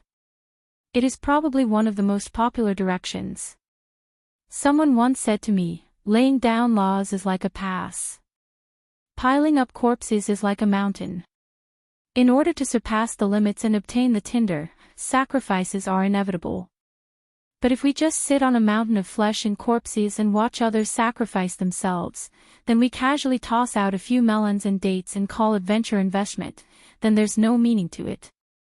There's an ancient saying, 1 man holds the pass against 10,000 enemies." I don't want to give the authority to open up the limits of the human race to the hands of this person. Mr. Too Goo, what do you think? Chapter 1055. 2GE's face was expressionless. His sunglasses covered his eyes, and he did not open his mouth to speak. This caused the atmosphere in the bedroom to fall into an extremely awkward state. On the bed, Old L's eyelids drooped down. His face was as heavy as water. He did not look at Luo Nan again, but Luo Nan's image had already been outlined in his mind. It was just that it was not clear. This was because he still did not understand what Luo Nan's goal was in charging into this place. Taking the initiative to attack in a disadvantageous situation, to advance as a retreat. This was very logical. Old matters. Resentment and revenge. It could be related to this. Or perhaps it was purely out of righteous indignation? Though this was laughable, it was not impossible at this age. Though he was lying on the bed, he still received some relevant information. If there was enough time and the atmosphere was suitable, Old Els was confident that he could unravel the cocoon. Unfortunately, this young man was close at hand right now, and his actions showed off his abilities. It was not that Old Els had never experienced this sort of thing in his rich life. Of course he knew that the most reasonable method right now was to take a step back. At the very least, there was no need for Li Wei, Wang Yu, Abner, and the others to bear the brunt of this. And indeed, he had done so. The problem was that the young man was pressing him step by step. Therefore, this was not an exchange or negotiation at all. It was a warning of death with a gun barrel pressed against his forehead. This young man really had the intent to kill stirred.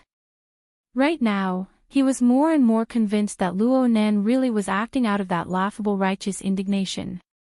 Old L's eyelids lifted up slightly, and he quickly glanced at Wang Yong beside him. This was the assurance of consulting a professional. Wang Yong muttered to himself for a moment before nodding. Old Els understood. His eyelids closed once more, and he let out a long sigh. I'm tired. This was tantamount to giving an order. Wang Yong responded by extending his hand towards Luo Nan once more. He gestured outwards, but Luo Nan nodded before Wang Yong could speak. Everyone's tired. It must be said that this was the first time Luo Nan responded to L's words since he entered the room. His true intentions were revealed. Everyone should go wherever they need to go. What's the point of staying here and wasting resources? Talker, come over and move people. Also, can you help out here? As the voice traveled outside, Tacker felt a chill from his scalp all the way down to his entire head, chest, spine, and legs. However, there seemed to be an invisible rope in the air that was holding his neck and even hooked onto his shoulder blades and tendons all over his body. Like a puppet being controlled, it pulled him forward. At this time, Old Els finally laughed out loud. When he saw that Luo Nan was about to sweep the room clean of blood donors, he felt that his boots had finally landed on the ground. His heart actually felt a bit carefree. Mr. Luo Nan, these are specially arranged treatment equipment. It's best to listen to the opinions of professionals before dismantling and installing them, okay? Professional. Are you as good as me? For a moment, the people in the room were speechless. It was not easy for him to connect the sharp young face in front of him with the concept of an expert. Yes, isn't he a professional? In the past, Luo Nan was fully deserving of being a master of the mental side theory of the inner world. Not to mention the live broadcast that shook the entire world on the beach of T-City. Luo Nan had clearly established a domain of authority in the field of life configuration. Perhaps every major laboratory and scientific research organization in the world was still engaged in intense debates over Luo Nan's demonstration of segmentation, superconfiguration theory, and demonstration. However, anyone who wanted to question him would have to step over the sand monster that was created out of thin air and give a sufficiently incisive and fatal explanation. Perhaps there would be such a thing in the future, but right now, Wang Yong could only forcefully block them with his stiff arm. "Mr. Luo Nan, please leave immediately." "I'm going to leave, but how?" Luo Nan revealed a smile towards Wang Yong. Wang Yong's heart suddenly became alarmed. He completely relied on his instinctive reactions to mobilize the blood energy of his entire body. He instantly broke through the limits of the material body, shook the atmosphere, and rushed back to the abyssal region from the material plane. In the blink of an eye, the flow of air in the entire bedroom, and even the wider area, was completely under Wang Yong's control. A muffled howl rang out in the room, but it was soon cut off. Only the frequency of the high-speed vibrations of the air could be heard. It faintly resonated with the distant turbulence of the abyssal region. It lashed at people's bodies and minds, bringing about a suffocating pressure. Under the effects of the power of an extraordinary, the abyssal region and the material plane were truly separated by a paper-thin barrier. The mental side could borrow the power of the abyssal region to attack the material plane, while the fleshly side could exert reverse interference, destruction, and even deep utilization. This sort of unyielding and skillful mutual interference and mutual achievement was something that the fleshly side and below could not hope to achieve. The confrontation between the fleshly side and the mental side, especially at the level of extraordinary, required that the power not be released lightly. If it was released, it would hit. It was necessary to actively disrupt and destroy the power transmission model and route of the mental side. Of course, nothing could be better than to directly destroy the frame of the enemy's body and soul and deliver a fatal strike. Wang Yong knew very well that Luo Nan's real body was not present in this situation. What was presented was merely a kiting thought, a long-range projection of soul strength. Luo Nan should not even dream of a fatal strike. However, this kiting projectile technique might appear to be extremely ingenious in its application, but it was destined to not possess high-intensity and long-term combat capabilities. Luo Nan was taking it for granted if he wanted to shake the area overseen by two extraordinaries. Wang Yong was confident that he could destroy Tu Gu in an instant in a direct confrontation. Not to mention that his and Tu Ji's abilities came from the same source. They could mutually complement each other, realizing the effect of 1 + 1 is far greater than 2. What Wang Yong paid the most attention to right now was still Luo Nan's mysterious and unfathomable spacetime domain technique. No matter what level one was at, this was one of the most headache-inducing extraordinary abilities. This was because it deviated far too much from common sense. It was very easy to create unpredictable variables. Wang Yong immediately made his move. 80% of his mental strength was used to perceive the surrounding environment, and he exerted his strength to form a powerful interference against this area.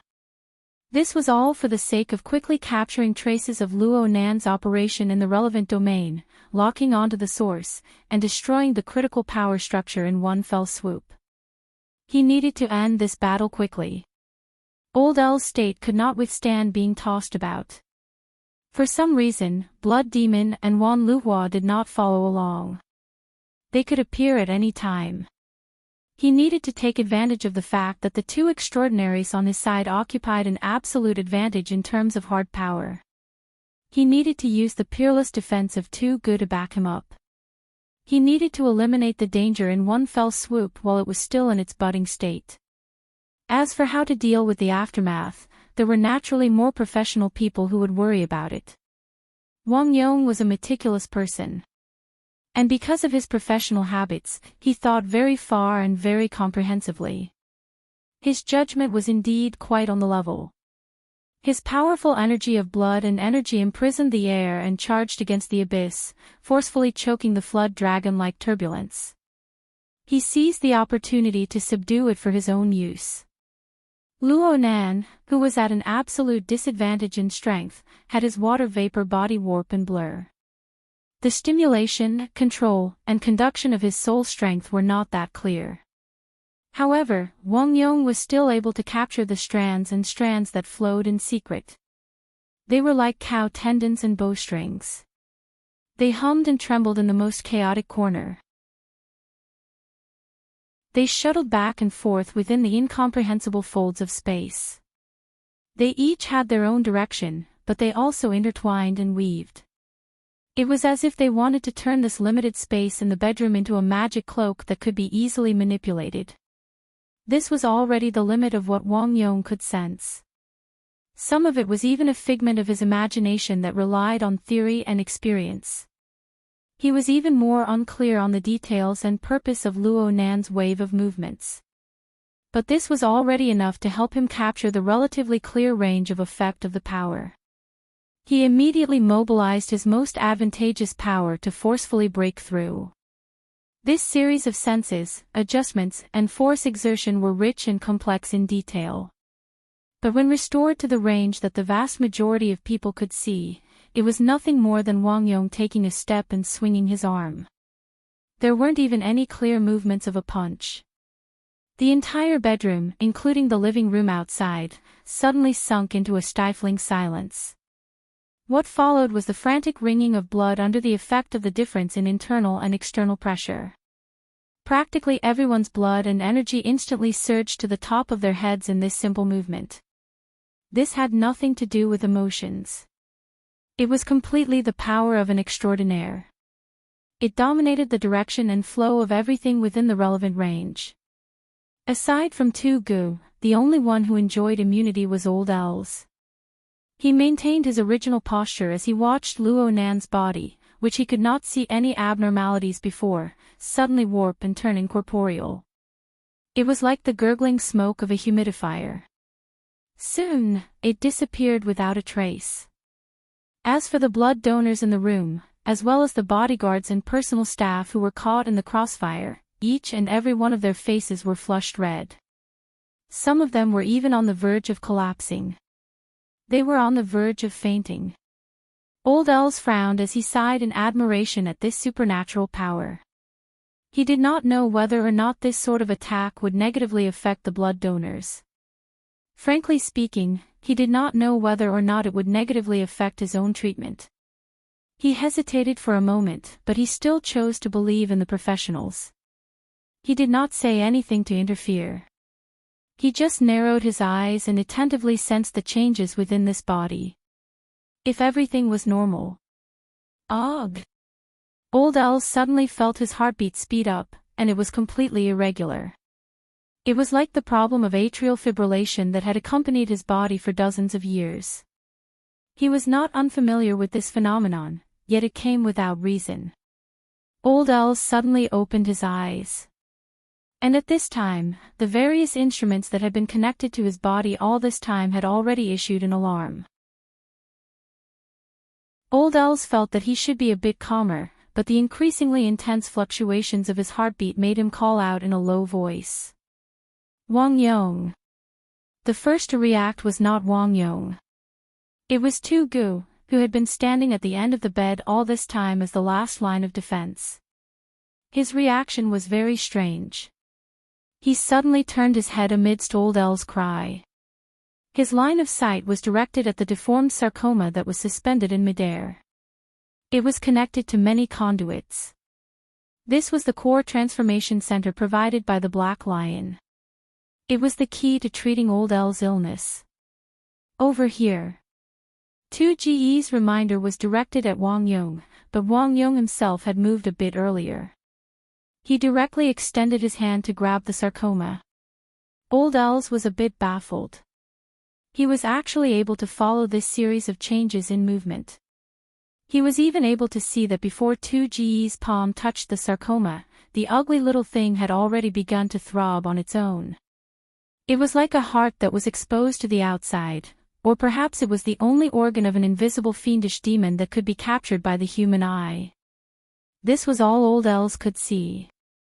After his violently trembling heart broke through a certain threshold, it instantly destroyed his observation ability and crushed his rationality and will.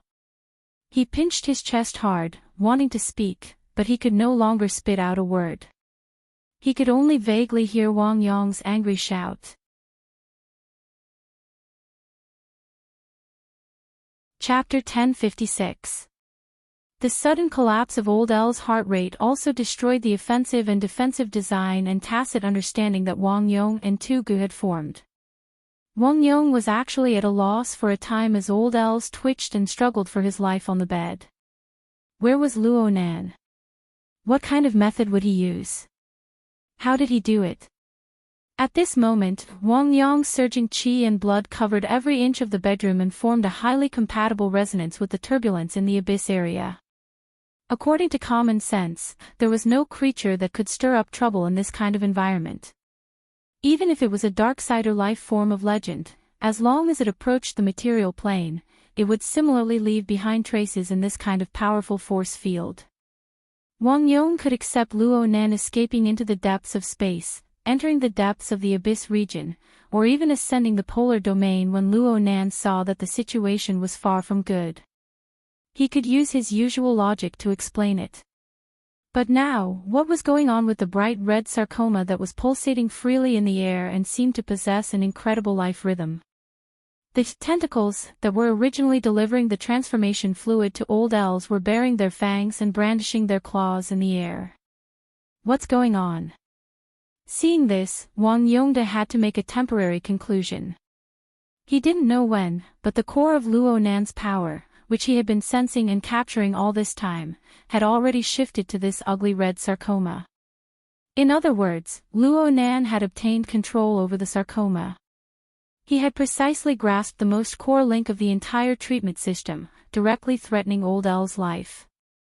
Even if it was just a clone, it wouldn't be easy for someone to steal their base, but it was still under their control.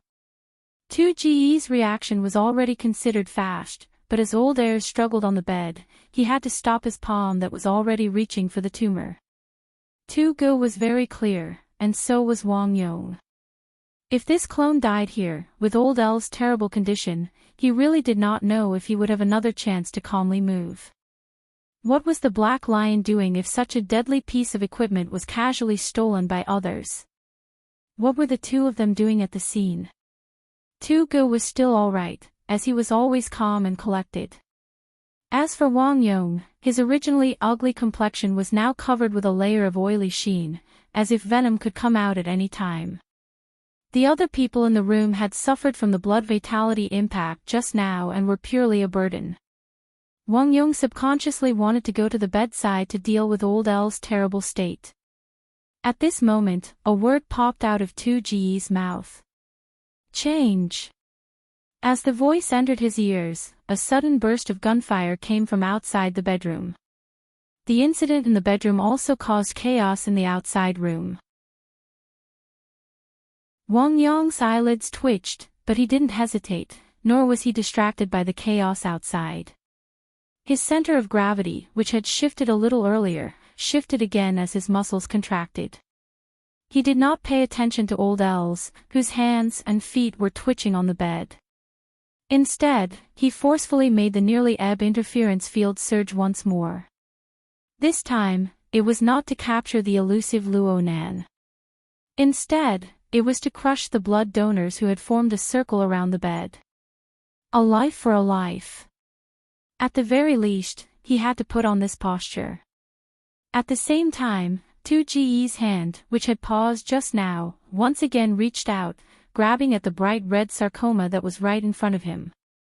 Wang Yong had been the one to deal with Luo Nan just now, and Tu Gu had been the backup. Now they had to switch roles. This was because Luo Nan had cut into Wang Yong's blind spot of observation and thought. He had successfully infiltrated into 2GE's range of control. Actually, Wang Yong still had doubts in his mind right now. Was Luo Nan's soul strength projection really inside that tumor? There were no changes in his visual space, but his sensory space was a mess. Luo Nan had already completely excluded Wang Yong from the main battlefield within the span of a few breaths under this chaotic mental judgment. Therefore, a switch was necessary. If Wang Yong didn't want to be a bystander at this critical moment, then he needed to display the deterrent power of an extraordinary, even if his actions were more despicable. Under the radiation of the power of three extraordinaries, all the other living beings within the entire suite were so weak that they weren't even worth mentioning. Therefore, this sort of switch in focus and direction was completely a gamble on the value of the target in each person's heart. Did Luo Nan really have a bit of weak humanity left in him, just like in the legends? Could Wang Yong and Tu Gu replace old elves in making such a fatal decision? In any case, not a single side had any intention of pulling back in this relatively cramped space at this moment.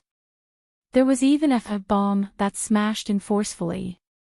Amidst the muffled explosion, Yu Zhang and the other blood donors who had yet to complete their intubation were suddenly blasted apart into an enormous hole in the wall. The door connecting the living room and the bedroom in this suite was relatively narrow and conservative. It paid more attention to privacy, so the bodyguards outside could easily surround the door. However, there were still some problems with the room structure of the cruise ship when faced with inhuman power. The partition was assembled from light steel keel plasterboard.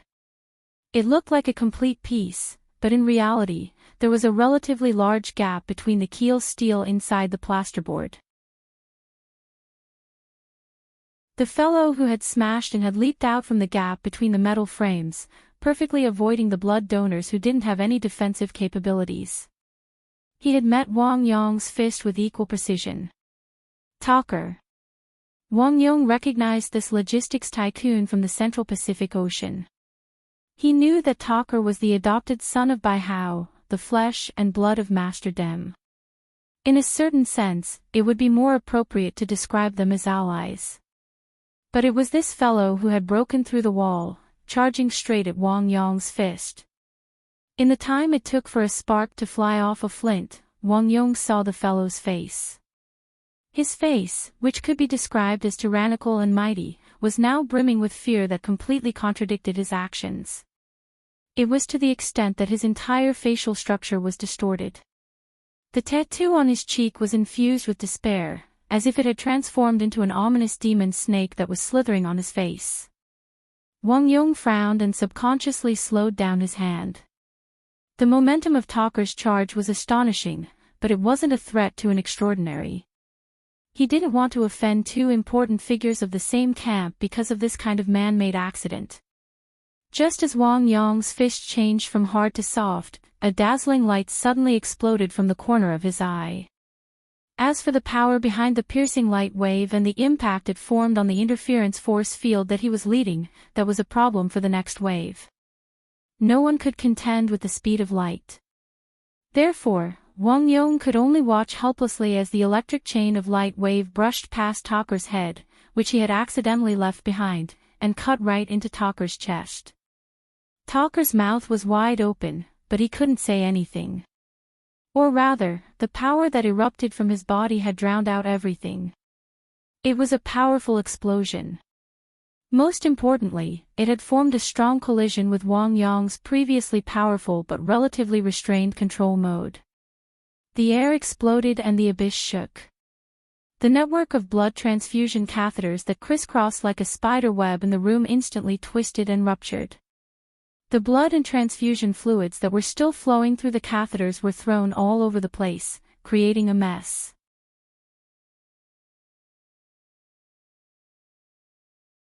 Chapter 1057.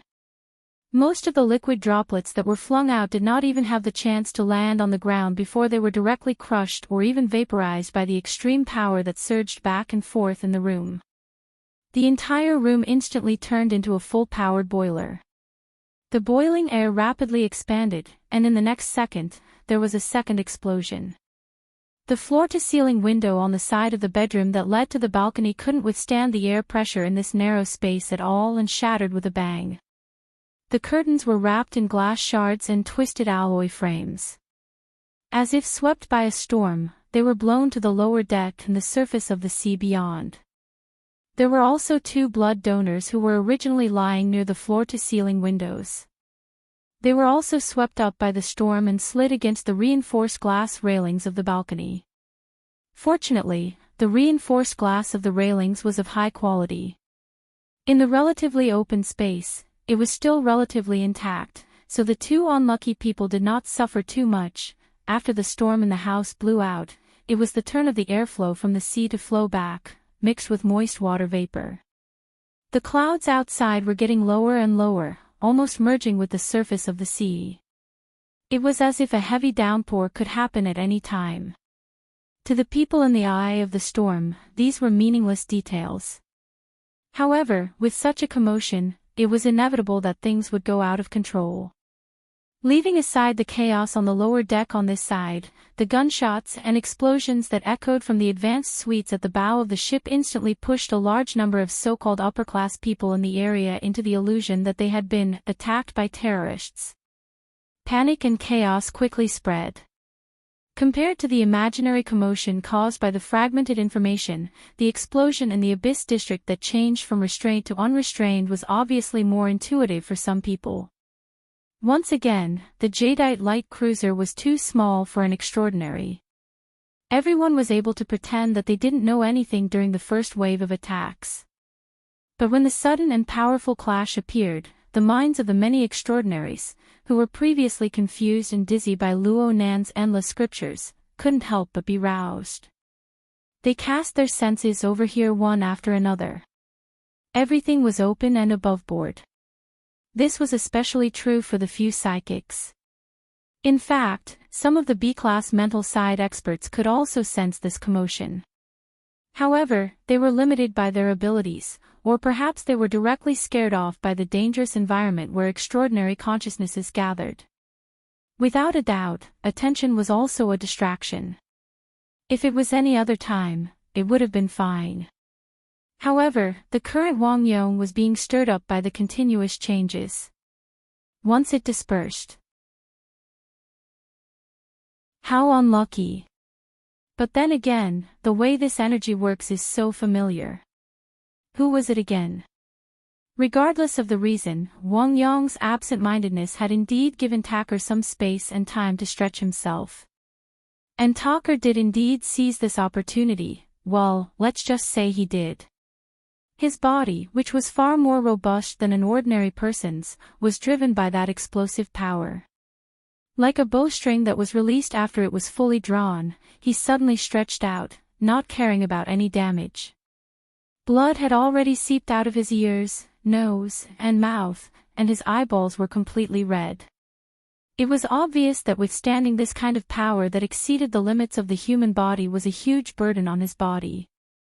However, the fact that he was able to withstand this power without dying proved that he had the qualifications to struggle for survival. His mouth was still wide open, and no discernible sound came from his throat. There was only a muffled explosion that directly compressed the air and forcefully broke through Wang Yong's control. It was as if a clap of thunder rang in his ears. Even earlier than the thunder, there were bolts of lightning and fire. However, this wave of lightning and fire did not pierce through Wang Yong's back, but directly burst forth from Tucker's body. This time, even if Wang Yong was a fool, he could finally capture that familiar feeling and turn it into a definite concept. Electromagnetic direction. Jean Tong. Wait a minute, Tucker seems to be electromagnetic as well. Useful and useless thoughts constantly intertwined and influenced each other. While Wang Yong was absent-minded, Tucker, wrapped in dazzling electric chains, charged forward like a mad bull, charging straight into Wang Yong's midsection. It had to be said that Tucker's control over his power was extremely crude, and there were also some subtle and ambiguous areas in terms of its level. However, the power he was currently carrying had indeed become a substantial threat to Wang Yong. Wang Yong's eyes were cold. He returned a punch, parried his elbow, and lifted his knee. His perfect control over his power allowed him to effectively mobilize the blood and qi in his entire body. It seemed like he was defending, but he was actually using defense as offense. By relying on his perfectly synchronized interference and control over the material and spiritual planes, he dispelled Tucker's powerful initial attack and seized the opportunity to counterattack. When his knee fell, the entire floor of the bedroom shook and deformed like waves, and the state of the room became even more unbearable. The electric chains that came charging at him were like flowing water. They streaked across the edge of Wang Yong's reef-like defensive force field. Even though a small portion of it managed to penetrate through, it only made one side of his body feel slightly numb. Wang Yong, on the other hand, took advantage of his steps to agitate the gathered blood and qi and fused it with the turbulence he subdued in the abyss region. With a hidden explosive force, he struck Talker's side abdomen with an uppercut. This punch was extremely ruthless. When it hit its target, Talker's body seemed to have been electrocuted. His body twitched and jumped, and the lower left half of his ribs were immediately crushed. The explosive sound that came from his wide-open mouth was also cut off by the bloody foam that came out from his mouth. Wang Yong furrowed his brows when his attack succeeded. Due to the force of his punch, the back half of Talker's body slid sideways. Talker's previous jumping was essentially like a slippery loach. It cleverly dispelled the heavy injury that would have dislocated all his internal organs. His body also fell to the side, coincidentally avoiding Wang Yong's attack. This should have nothing to do with Jin Tong or electromagnetic energy. Instead, it should be the foundation of yoga, which was a traditional practice in the subcontinent. This attack was completely Talker's instincts, and it had indeed reached the limit of what he could handle. His blood-red eyes had lost their focus, and his mind was completely muddled. The direction in which he fell was exactly where Tu Gu was. The entire bedroom was not very big, especially the area at the end of the bed. There were also the blood donors placed by the wall. Wang Yong, Tu Gu, and Talker were all extremely strong people. The three of them piled up there, filling up the entire area. Other than the moment when Talker broke through the wall, all his other movements had to be executed in the space of an inch. After all, Old Els was not completely dead yet, was he? Talker's fall had indeed caused him to crash into Tu Ji's back. The electric glow on his body flickered, and he still looked very intimidating. Wang Yong reached back and grabbed Talker's back. It was also at this opportunity that Wang Yong glanced in front of Tu Gu. He saw that this expert, who was even more powerful than him, had just grasped the bright red tumor in his palm. Then, he exerted his strength. Following an indescribable strange sound, the entire tumor was forcefully crushed by Tu Gu into blood and flesh. The blood and flesh splattered out from the gaps between his fingers. Some of the flesh directly hit Talker's face, and it was a bloody mess. So ruthless, but it's considered a success. Naturally, such a thought flashed through Wang Yong's mind. But in the next moment, a sharp and ear-piercing hissing sound exploded. It was filled with madness and chaos. The source of the sound was Tu Ji's palm.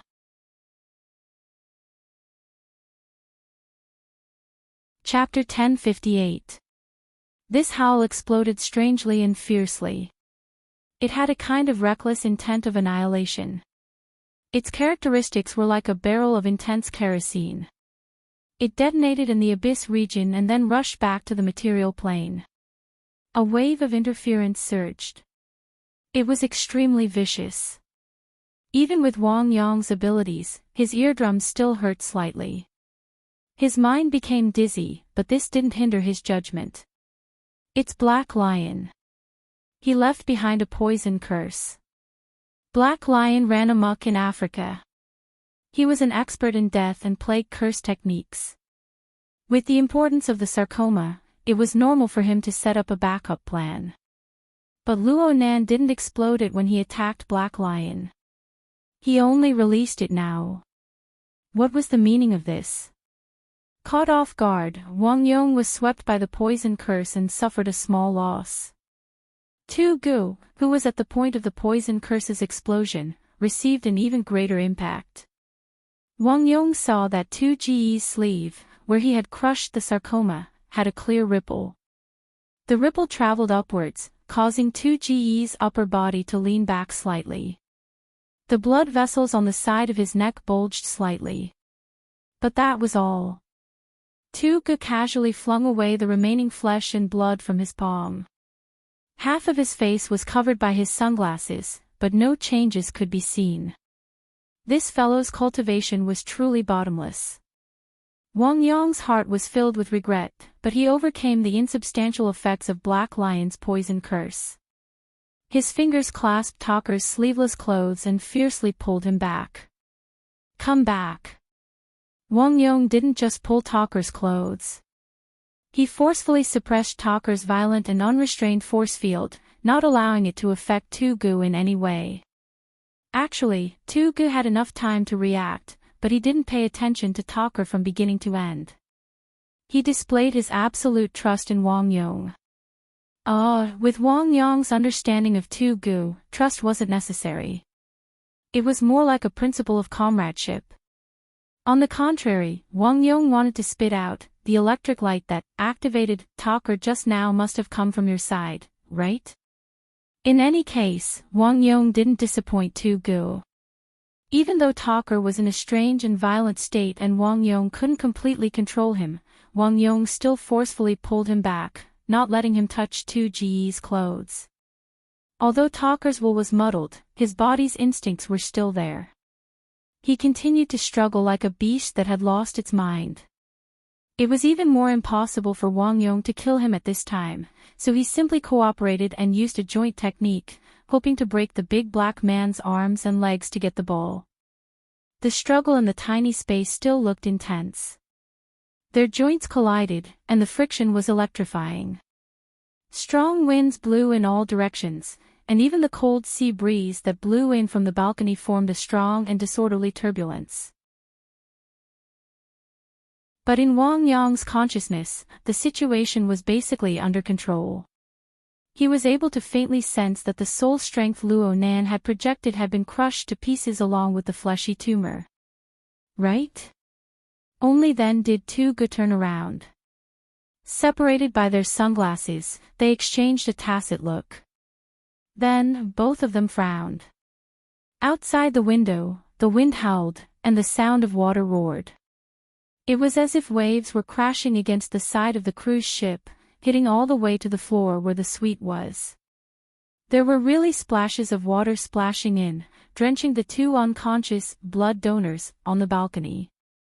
Preposterous. This place was at least 60 meters away from sea level. If the waves hit here, could it be a tsunami? Of course not. It was just that the dark clouds in the sky outside had formed a waterspout within the turbulence of the atmosphere. The waterspout just so happened to hit the bow of the ship. The aftermath had yet to die down, bringing with it the airflow of water. It swept across the side of the cruise ship, bringing with it countless screams. There was even a thick fog-like cloud of smoke. Under the effect of the fierce winds, the smoke was pushed inside. It was stimulated by the leaping electricity in the air of the bedroom. Crackling sounds rang out. He went outside. Wang Yong immediately thought of Luo Nan. From his position, he could see the situation outside the balcony. His gaze had just drifted a bit when Tu Ji's deep voice rang out, "Over here." "Where?" Tu Gu didn't reply. Wang Yong looked over, but all he saw was the reflection of the dazzling sparks of electricity from the sunglasses on Tu Ji's face. In the domain of pure vision, the flickering sparks of electricity still possessed an extremely powerful dominance over the current bedroom. Fine sparks of electricity interweaved in the air. They were reflected on the black lenses, and they reflected off each other. For a time, there was an extremely strange and gorgeous feeling. Wang Yong didn't have the mood to appreciate it. He had been alerted by Tu Gu and had sensed some abnormalities. The main source of power was obviously Talker. This beast had lost its mind, but it was still stubbornly resisting. Sparks of electricity flowed on its body, piercing through the air. It was the most eye-catching. However, whether it was Tu Gu or Wang Yong, they both felt that the nature of electricity and fire, at least a part of it, seemed to have changed. The feeling it gave them was, this electricity and fire was not the same electricity and fire. Its nature was vastly different. To be more precise, it was a completely different kind of electricity and fire that had inexplicably seeped in. "Aw, aw, aw, aw, aw." A hoarse roar burst forth from Talker's throat, interrupting Wang Yong's thoughts. This fellow's right elbow joint had clearly been smashed by Wang Yong. His left rib was also heavily injured. His body's functions were greatly damaged, but he still didn't seem to have an end. Even the explosive power within Taker's body was being urged to rise without regard for anything else. It was like an overloaded steam turbine. The blade spun violently, and it could distort and collapse at any time in an ultra-high-pressure environment. He had truly lost his mind. But how did Luo Nan do it? It was very clear that he had come to the conclusion that the situation was under control too early. Whether it was in front of him or in his senses, there was no sign of Luo Nan. However, the youngest extraordinary, who was merely projecting his soul strength, used all sorts of methods to announce his existence. He was just like an incorporeal and formless soul. He could see nothing, yet he was there. He might even be standing in front of them in the open, watching them with a cold and disdainful gaze. Wang Yong was already a bit impatient in his mind. The sweet had truly turned into a pot of porridge ever since Luo Nan started moving. The material plane and the mental plane. Control and anti-control. Destruction and anti-destruction. There were also unforeseen accidents that rose and fell in succession. It was as if there would never be an end to them. Yet these damned accidents always showed their dirtiest butts to Luo Nan. They only showed flattering smiles to Luo Nan. It was very easy for one's mental state to explode after encountering too many of these accidents. Wang Yong gradually came to a realization. Luo Nan's vision and level were clearly not limited to a simple line of sight. He wasn't restricted to people. He wasn't stagnant with objects. Instead, he was able to manipulate and mobilize all the operational resources in the surroundings, integrating them into an inconceivable domain. This was the difference between the mental side and the fleshly side. But for a 17-year-old kid to accomplish this, Wang Yong's hands suddenly went numb. It was Taker, whose chest had been caved in and his hand broken. Taker struggled once more, directly using his teeth this time. He turned his head and hissed, wanting to bite Wang Yong's throat. His bloody face was truly malevolent and terrifying. But that wasn't all. The speckles of blood and minced meat twitched and throbbed. There was electricity connecting to each other. What was going on?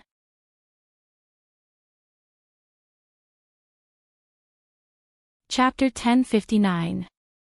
Wang Yong would not be hurt by Taker's desperate struggle. He exerted more force with his arm that was holding Taker's joints. With a muffled sound from his shoulder blade, Taker's body involuntarily bent down. No matter how white and sharp Taker's teeth were, it was no use. However, looking at the extremely active blood and plasma on Taker's face, as well as the crisscrossing electric network, Wang Yong finally understood where the alien electric fire that had inexplicably seeped into his body came from. Taker no longer had the strength to fight back. Wang Yong also had the mental energy to ponder the mode of operation of this alien electric fire, but for a moment, he was completely clueless. He subconsciously freed one of his hands, wanting to exert some interference to see if he could use it to uncover part of the inner mechanism. Don't move. 2Ge's shout pierced his eardrums. His sternness was unprecedented. Wang Yong's finger stopped right in front of Taker's face. Taker, who had been frantically struggling, also froze. Even Wang Yong was confused. Who was 2Ge's shout directed at?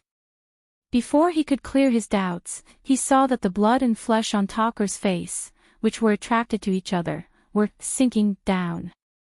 Or rather, Taker's facial skin, together with the blood and flesh, had turned into clay or dough that could be kneaded at will. Moreover, it was much more delicate. Wang Yong saw that Taker's facial skin was torn apart by his fingertips, revealing densely packed blood vessels and neural networks. It was the most sophisticated circulation and control network of the human body that was accepting the foreign blood and flesh, threading a needle and stitching them together. It was precise and unbelievably fast. It was as if the front end of each other was a well-designed yin and yang magnetic pole that was perfectly fitted and matched each other, but this was definitely not the case for them.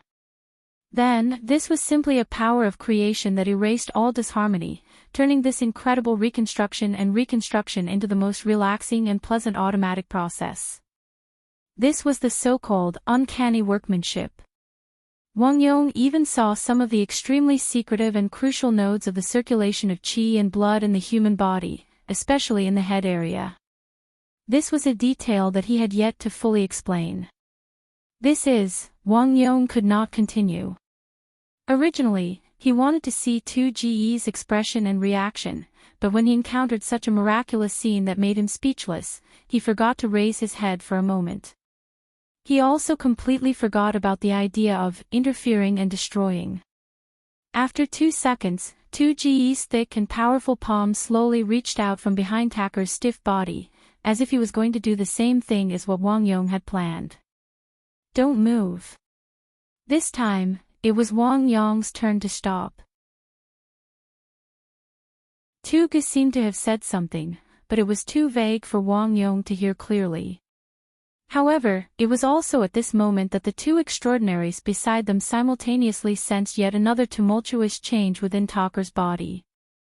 Wang Yong's feeling was more direct, because his hand, which was twisting Taker's shoulder joint, was suddenly bounced off by a strong magnetic field that suddenly increased in power. Taker himself, on the other hand, did not move. At this moment, he was no longer a powerhouse that possessed initiative.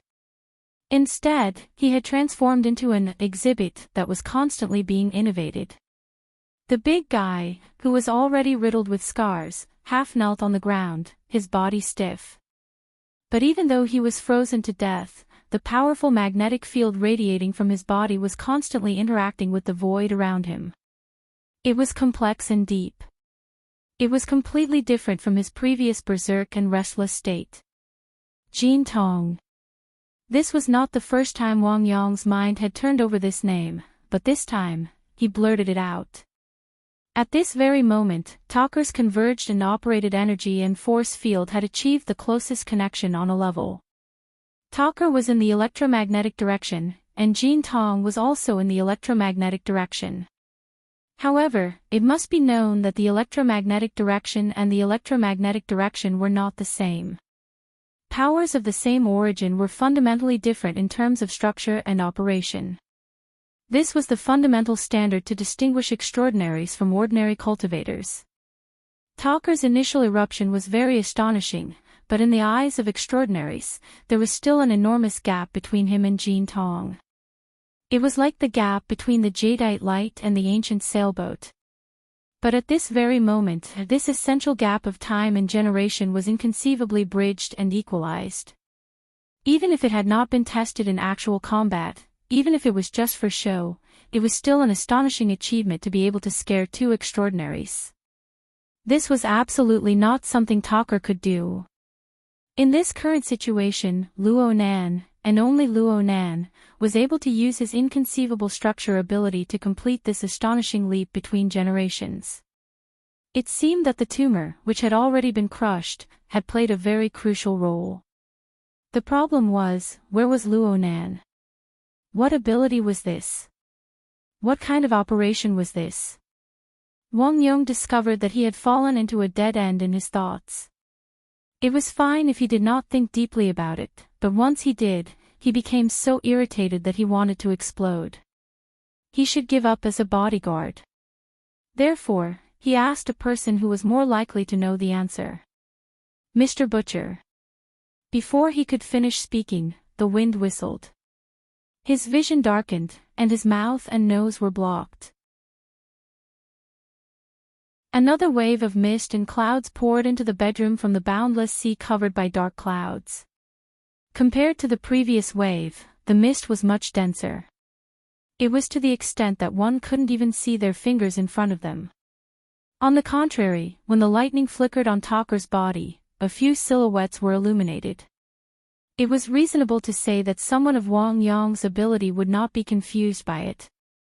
However, the mist and lightning before his eyes were absolutely not the external appearance of the material plane.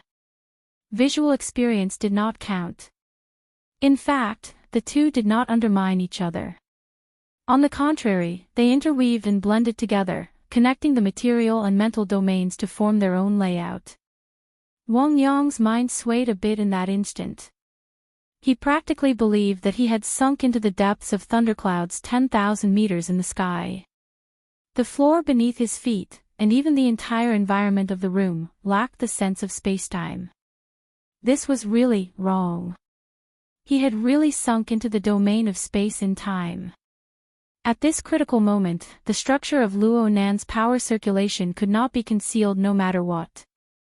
He had completely revealed his cards.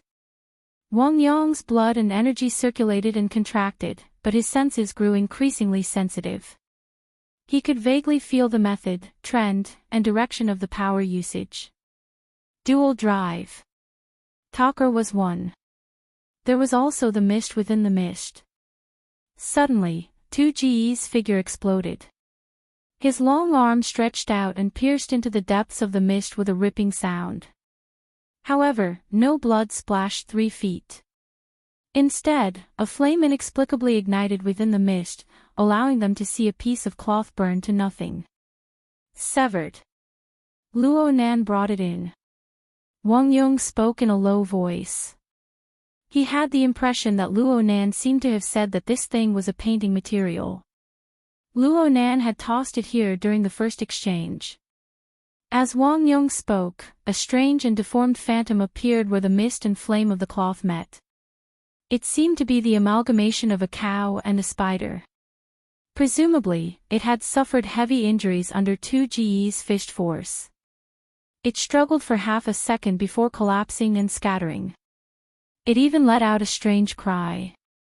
The sound sank into the depths of the mist, but it actually carried the echoes of the distant deep space. It could be seen just how complex the environment and laws of a mere 20 square meters of bedroom had become due to Luo Nan's method of distorting space and time. Fortunately, this sort of space and time environment was destined to not exist for long. In fact, when 2Ge exploded with power and struck this monster, one of the driving axes, Wang Yong's energy surged as he responded. The fierce and tyrannical energy of the two extraordinaries interweaved with each other. It caused the already unstable chaotic structure of space and time to begin to sway and deform. Many parts of the structure collapsed and split apart.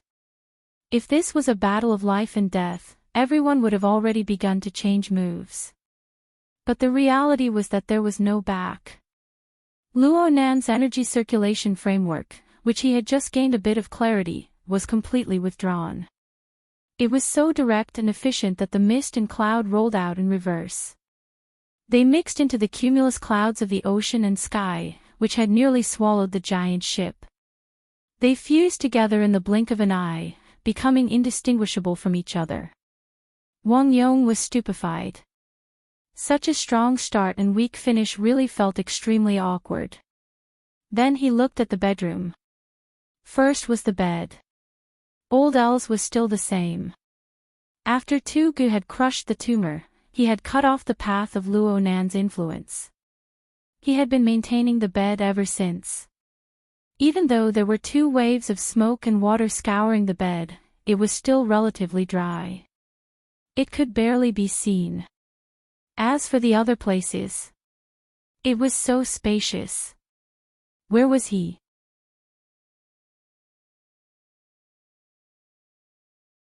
Chapter 1060. Old Elsa's personal attendants and bodyguards were still there, but they had been knocked unconscious by the continuous impacts. But what about the blood donors? They were all gone. Wang Yong could not help but think, could it be that the cloud of smoke that swept out had already brought all of these people out? But there were a total of 9 people. They were distributed in every bedroom. It wasn't just the balcony, the ones by the window, but there were also those close to the inside of the room. There were even those right next to Wang Yong. Actually, Wang Yong was able to guess the general logic behind this.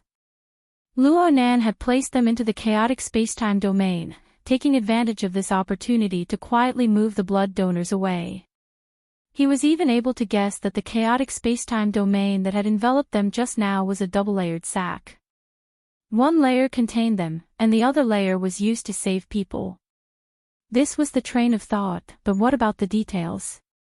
These devilish details that seriously defied experience and common sense were enough to make one's scalp swell and blood rush to the top just by thinking a bit deeper.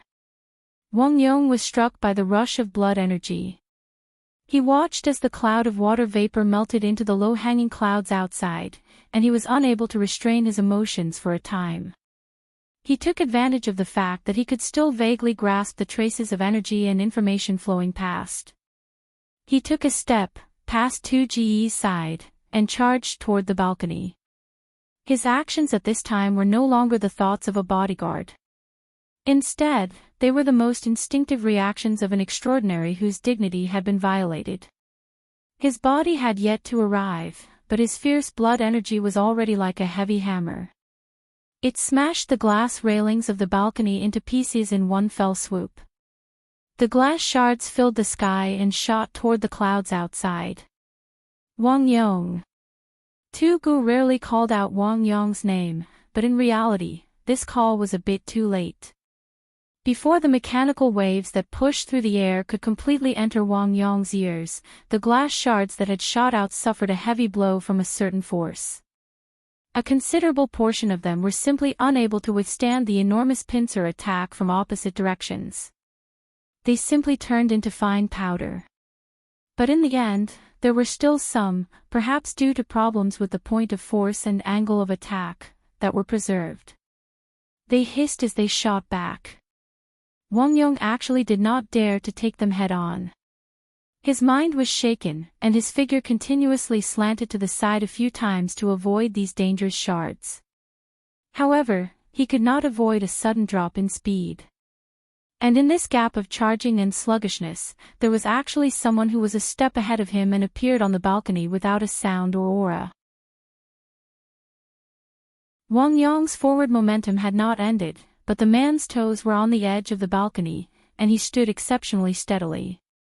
The distance between the two of them shrank rapidly, and in the end, their faces were almost touching. At such a dangerous distance, neither of them had the magnanimity and willpower to entrust their lives to each other. Both sides suddenly attacked. In the blink of an eye, fists, palms, fingers, elbows, shoulders, and all the other parts that could be used were continuously slashing and colliding like a storm. At that moment, 2Ge's voice finally reached them, but it was shattered by the ear-piercing sound of metal colliding. Stop! 2Ge's second roar exploded. This time, he had already used the sound kill skill. It was rare that he was so precise that he gave both sides a chance to stop fighting. The metal wind abruptly disappeared, and his chi and blood hummed quietly. Wang Yong took 2 steps back and returned to the bedroom. As for the one on the balcony, his toes were still touching the ground, and his back was against the sea, firmly standing in the same place. Her hair was short and neat, and her face was exquisite and bright. She was the chief master of the Eye of Secret Deeds, Lady Wan Luhua. Wang Yong stared at him with a sharp gaze, but he had already regained his composure. This was because at the same time, he could sense that Blood Demon's scorching and irascible aura wasn't far from here. Instead, it was the mental side that suddenly distanced themselves. It wasn't that they were afraid of anything. On the contrary, they were clearly bursting with curiosity. They were no longer concealing themselves. Waves surged on the mental plane as they chased after the traces Luo Nan left behind. Most likely, they wanted to figure out what was going on with the spacetime domain technique that was practically perfect for combat. It seemed to be able to lift something heavy as if it were light. In the end, Wang Yong wasn't of the mental side. In fact, Wan Luhua had interfered and his attention was swaying back and forth. He had already lost the ability to sense Luo Nan's remnant aura. He didn't have the strength to chase after Luo Nan even if he wanted to. And at this time, the door to the room was pushed open once more. Blood Demon walked in while clapping his hands. The hole in the partition wall just so happened to expose his particularly proud smiling face. Never seen this before, huh? If his main body was here, he might be able to do this. Wang Yong's words blurted out, but his mind had already spun in circles. But soon, he didn't have any follow-up. It was able to trap, or at least confuse, two extraordinaries for a short period of time. This proved that this domain possessed a certain bearing capacity toward high-energy targets. He had captured 9 people in one fell swoop, and all of them were fellows without any extraordinary powers. As long as half of them were able to survive in the end, it could be said that the living conditions of the internal space were acceptable. If this was true, then it would be solid proof that this space-time domain technique could indeed be used in combat. It would be the same even if Luo Nan's main body was here. There were no logical traps such as grasping or lifting. In other words, Luo Nan, who had grasped this technique, was practically invincible in a low-intensity battle against extraordinaries of the same level. As for a life-and-death struggle, further verification was needed. Then again, how many times had life-and-death struggles between extraordinaries occurred after the 90s? Wang Yong's profession was bodyguard. He didn't need to consider things that were too deep.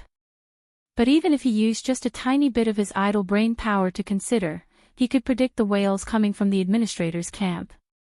Someone really did scream. What the hell? Who did I provoke? Black Lion's fat and sturdy body squeezed through the door. He just happened to arrive behind Blood Demon. He raised his palm and smacked Blood Demon's shoulder.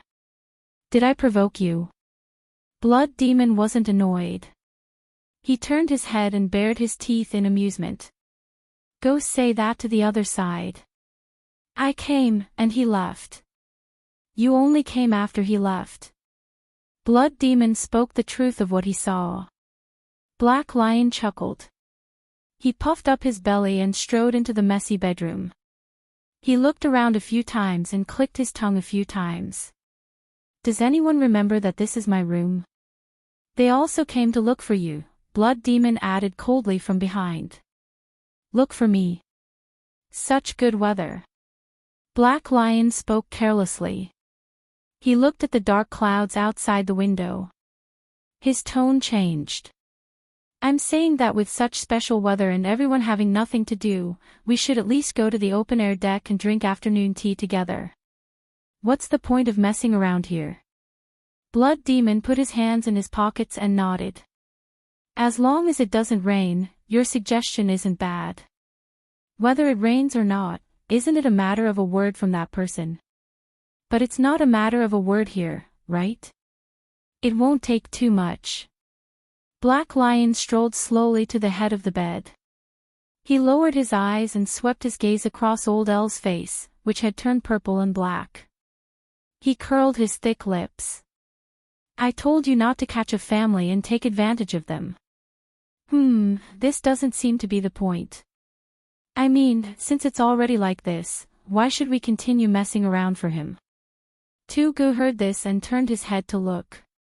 Black Lion smiled at him. With this smile, he flicked his finger. With a muffled sound, a rotten watermelon exploded on the bed. Red juice and white flesh splattered everywhere. Done. If only I had done this earlier. The room was quiet for a moment, which made Black Lion's voice even louder. It's upstairs, the poolside bar.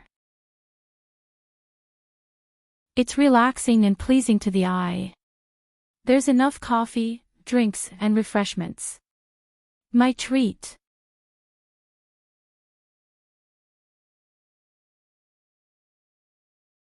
Chapter 1061. Chapter 579, Afternoon Tea, Part 2. In the end, Black Lion's slogan was just a slogan. It was said to be both relaxing and pleasing to the eye. The current atmosphere was not something that could be easily relaxed just by changing the location of the meeting to the pool deck. As for pleasing to the eye, The gunshots and explosions in the high-class suites area had long since scared the nearby upper-class people and all sorts of people.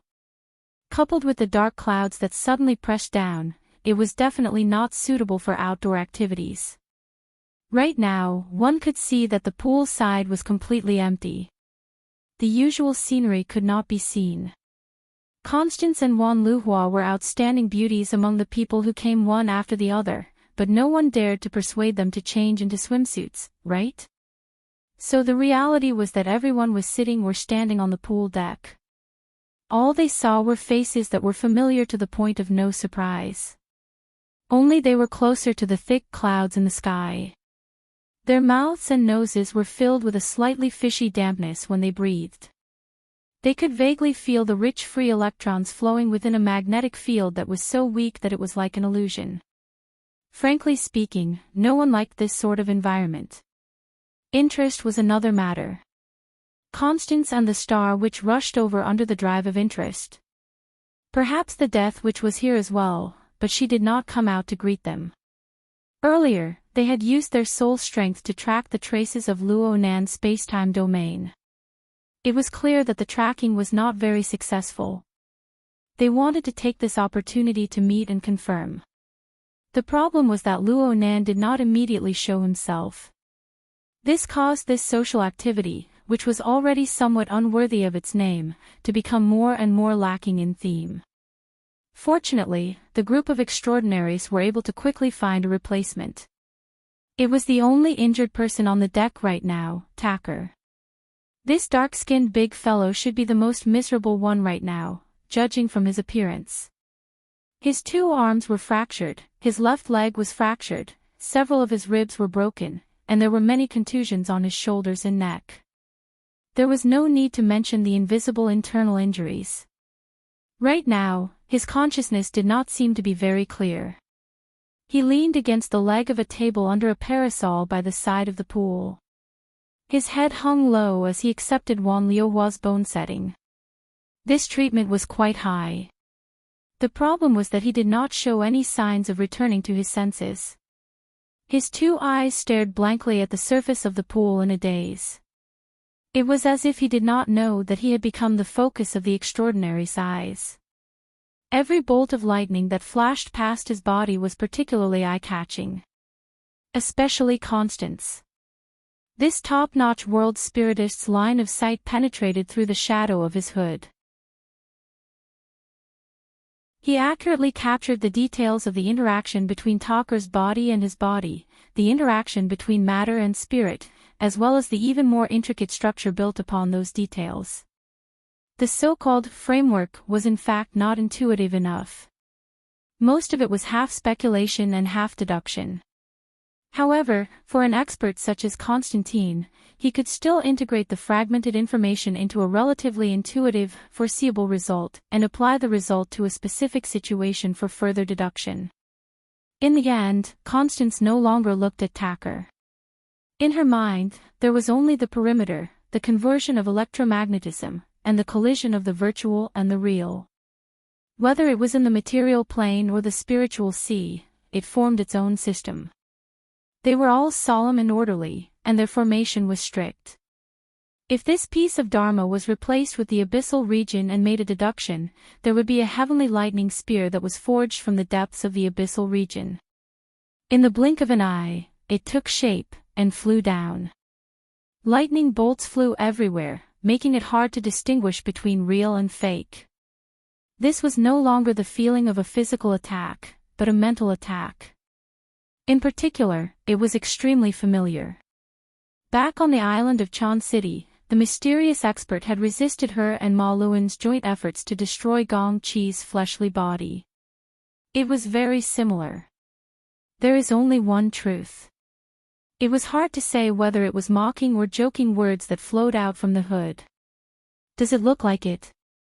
Blood Demon suddenly popped out from the side. Did you also notice the card that was just played? Old Man Mi Chi's drawing materials and Luo Nan's handwriting. When combined together, it definitely looks like it. Constance frowned under the hood. It was clear that Blood Demon didn't want her to study it too thoroughly. He interjected and forcefully changed the topic. If Blood Demon was truly shameless, there really weren't many in the world who could do anything to him. I was just thinking that this year's new cards would be fine if they weren't played, but they would be played in 2 sets. One is a limited edition, and the other is a replica commemorative edition. The former needs the most recent ranking, while the latter doesn't change the current ranking. It serves as a commemoration of the previous era. There weren't many people present who were interested in Blood Demon's idea. Wang Yong, who was the person involved, was still brooding over the results and process. He recalled the details and asked from afar, "That toy can emit a power similar to the main body. Is it a transfer, a projection, or an imitation?" Blood Demon went, He didn't respond for a time, but there was no need for him to respond. Only half a second passed before the people at the poolside bar sensed something at practically the same time. There were clear warped ripples on the mental and material interference level that they could reach. From nothingness, an additional domain rolled out from the originally smooth structure of the void. It was like a flower that bloomed in an instant and then quickly withered. However, the space that temporarily expanded and bloomed was enough to spit out the group of people, allowing them to return to this normal world. No one died. The distance was a bit far. But it didn't matter. Aside from old Els, whose head had already been blown off, none of the extraordinaries present were particularly interested in these unlucky experimental subjects. Even if they had some extra purpose, they had to give face to the young and vigorous Mr. Luo. It wasn't good to immediately brush aside the young and vigorous Mr. Luo's face. More importantly, these people were sent several hundred meters away. The core energy belonging to Luo Nan appeared in the clouds above the poolside bar. Everyone shifted their gazes at the same time by chance. They saw a cloud rich in water vapor. It was as if it was being pulled down by a powerful sea breeze. Then it was blown away and took form. It was like a master painter splashing ink on a painting. At first glance, one could feel its spirit. It was none other than Luo Nan. However, this sort of shaping technique presented a flying energy that broke free from the bindings of concreteness. It was faintly discernible, faintly discernible. It was quite different from before. "Bro!" Blood Demon called out loudly. Luo Nan didn't respond. In fact, he didn't pay attention to the 7 extraordinaries here for now. Instead, he directly issued an order to a certain person to the side. "Professor Bai, go and clean up the mess with the blood donors. I've asked Sister Ying to go over there. She can help out as well." Bai Xinyan arrived at the poolside deck. She didn't ask for details. She didn't need to ask. She just needed to be self-aware. If she didn't do well, she would suffer. Bai Xinyan gave a slight bow and then left the deck. Only now did Luo Nan apologize to these extraordinaries. "I'm sorry. That water vapor fake body was scattered. It's difficult to reform and take form. It will take a bit of time. It's not convenient to talk right now. You guys talk first." The others didn't matter. No matter what reason Luo Nan took out, it was fine to just treat it as the truth. Only Black Lion, who had picked a seat first, sat down on his back. He chuckled and interjected. "Stonehead doesn't care about this. There's no need to give them a way out. They broke their legs. Who are they putting on an act for?" Wang Yong, who stood in a corner out of habit, tilted his head toward Black Lion. Black Lion's eyes couldn't be seen behind his sunglasses. Tugu acted as if he didn't hear Black Lion at all. He just stood not too far away from Talker, observing quietly. He didn't seem to be annoyed at all. Luo Nan didn't respond to Black Lion's words. He didn't care if that person was embarrassed or not. This fake body that had yet to take form floated directly above the center of the pool, pulling away from everyone by the side of the pool. The moment he hovered, the water below him surged. Many slender limbs stirred the surface of the water. There was also a bull's head bobbing up and down in the water. The bull's head mooed miserably. "I'm going to die. I'm going to die."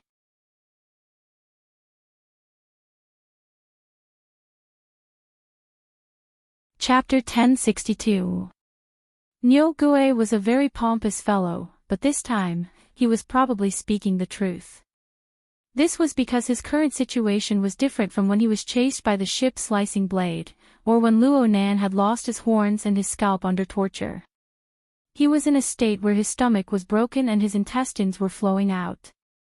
A large hole had opened up in his chest and abdomen, where his mutation was the most severe. Blood mixed with a strange ghostly glow gushed out, quickly dyeing the center of the swimming pool with a layer of demonic color. This aquatic species was doing its best to stay on the surface of the water. It was afraid that the pool water would pour in through the hole and wash out its innards, if it had any. This is interesting. Black Lion, who had been ignored by Luo Nan, knew how to have fun.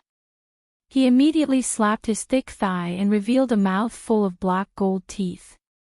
Yes, the smell of incense under the sunlight. What the hell was their sunlight? But if he was referring to the Amaterasu order, then it was very appropriate. Luo Nan finally shot a glance over. Black Lion was very knowledgeable, but he didn't negotiate when it came to selling people out.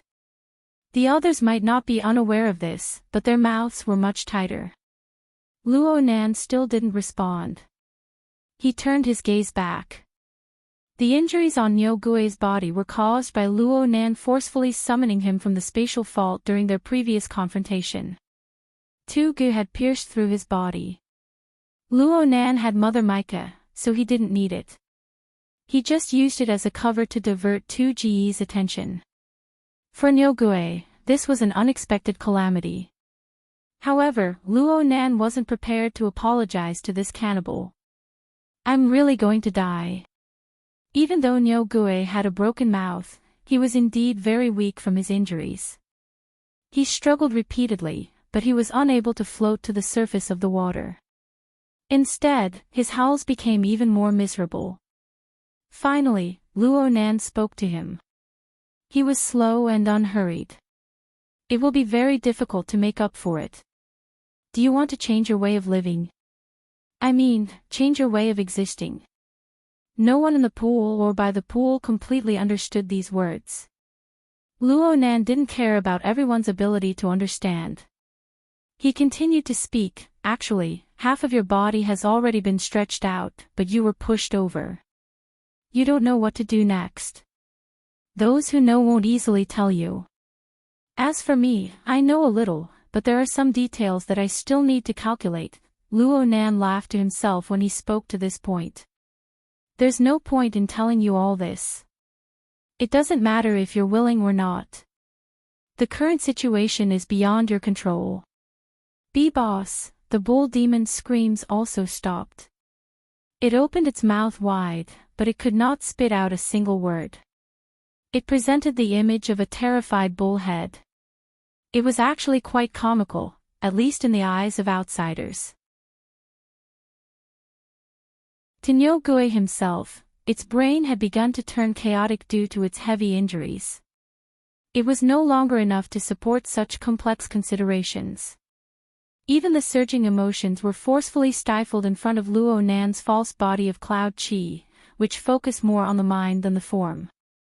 In reality, Luo Nan's fake body, which had yet to completely solidify, had already projected countless control lines that were hard to see with the naked eye and hard to pry into with mental senses. They permeated into Nyogue's body and completely controlled all of its functions. Nyogue quieted down. Luo Nan was already very familiar with this mode. Nyogue's body had practically no secrets to him. If he had to pinpoint a blind spot, then the blind spot probably existed in the connection between its chest and abdomen, the nothingness thicket region that radiated ghostly fluorescence. It was the crystallization of the Great Zay Order's dark dragon god belief system that had been accumulated and precipitated for many years. This structure, which was derived from the fluorescence, was the combination and distortion of a living being's belief. It was no longer dependent on the sensory plane. It formed a kind of pure mental expression that broke away from the concrete material form. This was the materialization of a plant-type belief system structure. Just as Meng Chong once said, this thing could be the embryonic form of the solidified configuration of the abyss region. It could also be used as the embryo of a sacrificial vessel of an order. It could be transformed into a priceless treasure in the domain of secret orders. However, Luo Nan's foothold was quite different. He focused his gaze on the tree of nothingness, which was growing dimmer and dimmer in the daytime. Niu Gui could actually see it more clearly in its dying state. In this pure spiritual expression, there was a kind of strange vitality vaguely coiled around. Its relationship with Niu Gui was like that of an infant in a womb, but it wasn't as pure. It was also like an insect egg within a host's body, but it wasn't overly sinister. It was neither close nor distant. It was both real and illusory. Luo Nan made a preliminary conclusion about this fantasy breed. This tree of nothingness might be the embryo of a fantasy breed that was being nurtured. Of course, Luo Nan wasn't going to analyze the structure of the tree of nothingness or the fantasy breed embryo right now. Instead, he was trying to penetrate through space and time. He was going straight to the source of the belief of tens, hundreds, or even tens of millions of living beings that nurtured this embryonic fantasy breed. It was a piece of land hidden behind the nothingness, an abundant supply of food. Just a glance from afar was enough to cause an extremely pressing force to act on his mind. It was enough to scratch his heart and itch his liver. He couldn't wait any longer. To translate it into concrete words, it was roughly, hungry, hungry, hungry. This wasn't a natural reaction from his main body. It also wasn't a problem with the fake body he had recently created. Instead, it was a certain lifelike structure that was struggling to emerge from the thick layer of clouds that still maintained a close connection with the fake body. It was a bit similar to the tree of nothingness, but there was a world of difference between the two in terms of their operating methods and levels. Mother Mica. It didn't seem to be too accurate. Let's use Mother Mica for now. Actually, Luo Nan had already experienced this sort of thing once before. However, the Mother Mica he created last time had been hacked apart by a certain coward. Now that the remolded Mother Mica had taken shape, that sort of feeling returned. And the current Luo Nan was different from last night. Not long ago, he had just engaged in a short and high-level confrontation with two extraordinaries. The secret spacetime technique he used proved its value in actual combat. The price was the collapse of the fake water vapor body, as well as the clearly lengthened reconstruction period. The fake water vapor body was affected by the high degree of fusion between the structure of the soul cloak and the Mother Mica. The characteristics of the Mother Mica had seeped more and more into the Mother Mica's body. It was to the extent that a simple configuration design was no longer enough to complete the corresponding construction. New fuel was needed. Luo Nan was hungrier than ever before. Therefore, he threw everything else aside and first dealt with Niu Gui's matter. It wasn't because Niu Gui's life was in danger. It was because Luo Nan was here that he could smell the fragrance of food. In a certain sense, this was progress. This was because Luo Nan had already extended a second end from the foundation of the Mother Mica's basic life structure. He had unearthed a driving force that could autonomously maintain this life structure. The apex.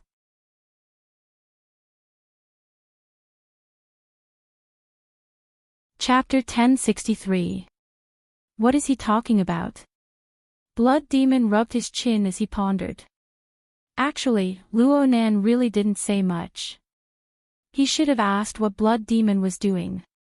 Before Blood Demon could adjust his thoughts, the scene in the swimming pool made the extraordinaries beside the pool raise their eyebrows. They blinked, they looked pensive, and some simply sneered.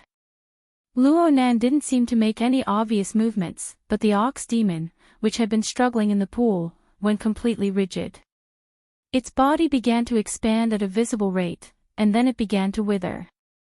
During this period of time, whether it was the head, the body, or the limbs, they all let out crisp crackling sounds. At first, it sounded a bit like the twisting of joints, but then it connected densely together. It was simply like a firecracker had been lit within the ox demon's body.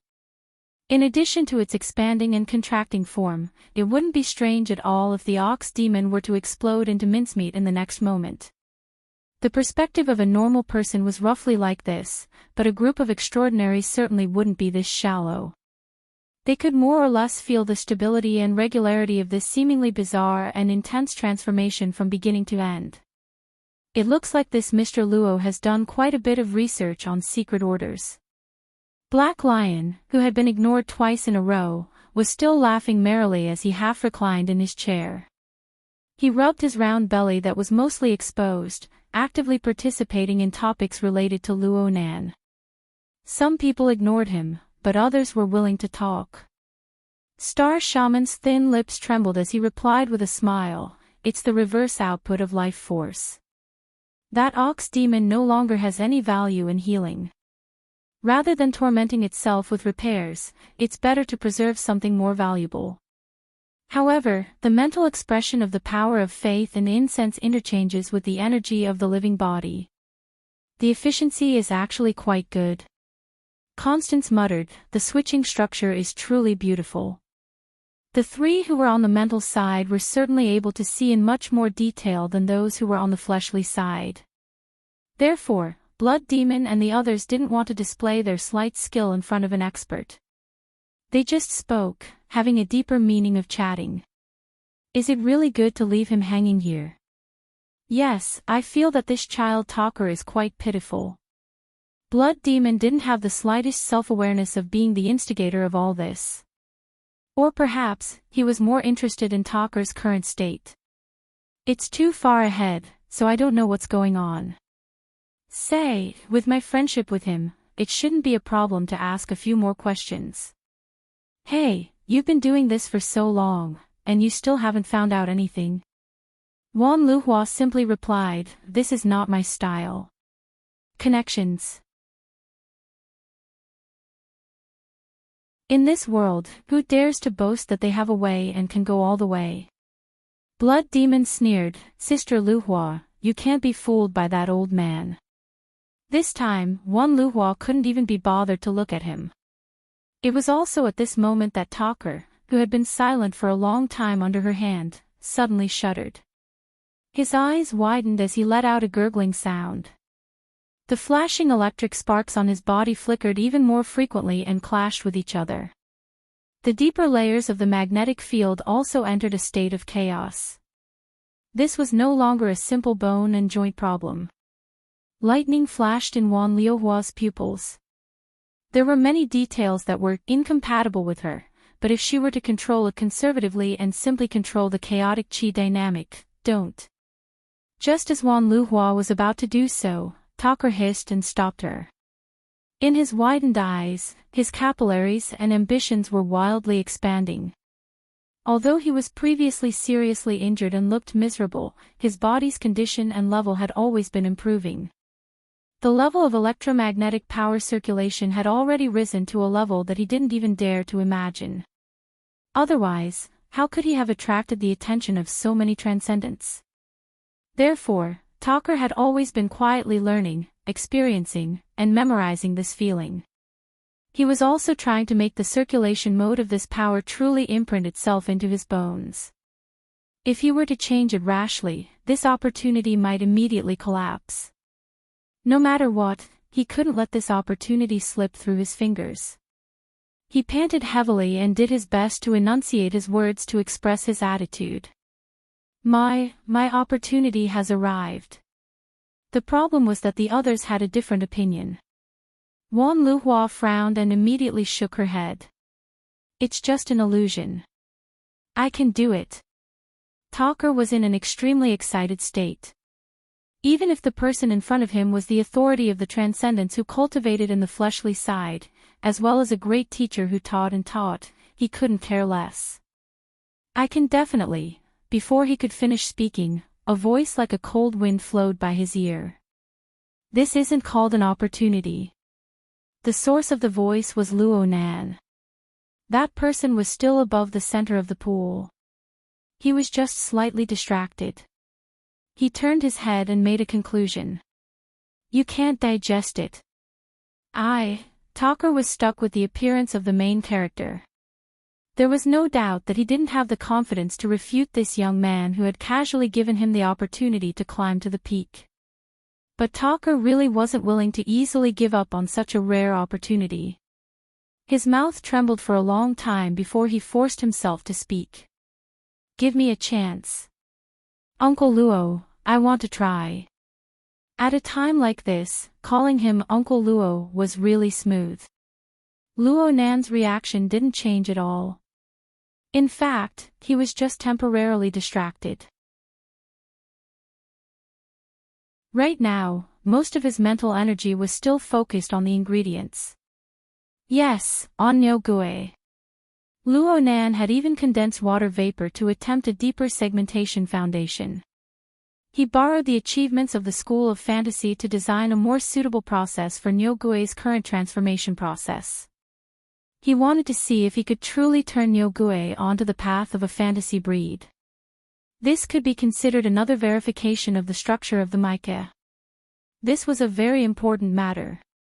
It was related to Luo Nan's main design for a period of time in the future. It was one of the most crucial links to complete the whimsical plan of a new plane simulation. However, Talker's weight wasn't low. In terms of practicality, Talker was even stronger. Of course, Talker's stubborn, greedy, and foolish choice didn't benefit anyone. Luo Nan decided to temporarily stop Nyogue's transformation and design work to let Talker sober up a bit. So he crooked his finger at Talker. Talker was stunned. He clearly didn't react. Luo Nan didn't expect him to understand either. Talker, who was about to speak and plead again, suddenly went into a daze in the next second. Then he reached back to touch his throat, completely forgetting the fact that his arm was broken. The pain and the effects of his loss of function caused his arm to freeze midway as he lifted it. However, there was an eye-catching bulge in his throat. There was a clear foreign object wriggling upwards, squeezing into his mouth from his throat. Then it opened up his mouth and swelled out. It was a lump of bright red wriggling flesh. It looked like a creature that had been skinned and dripping with blood. It wasn't just his throat and his mouth. Even the pores on Talker's upper arms and chest seeped out blood-red strands. They wriggled into lines and floated up. They seemed to have a magnetic effect as they blended together with the lump of flesh that had just protruded out of his mouth. They swirled and took shape. Some of the strands directly transformed into slender tentacles. They were completely separated from Talker. They just stuck to the outer layer of the lump of flesh, fluttering in the sea breeze.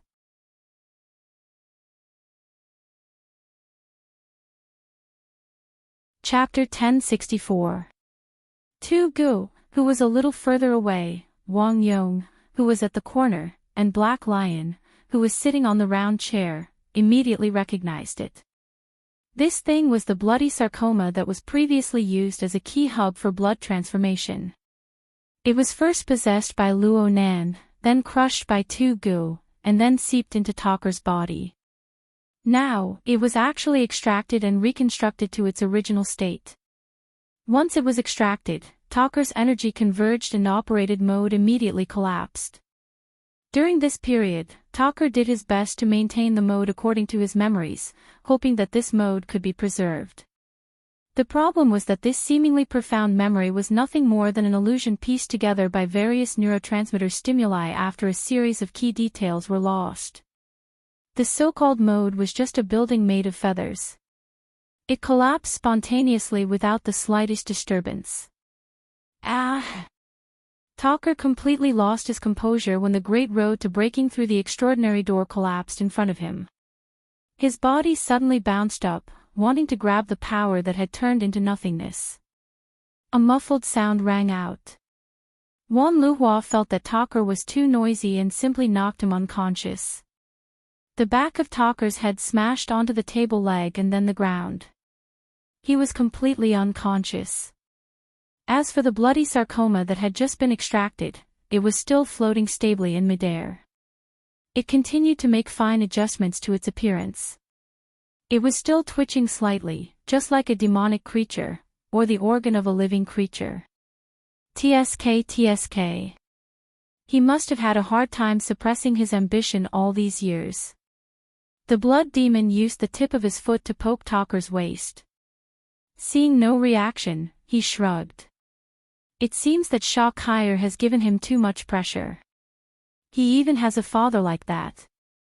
None of the extraordinaries present were interested in other people's melodramatic dramas.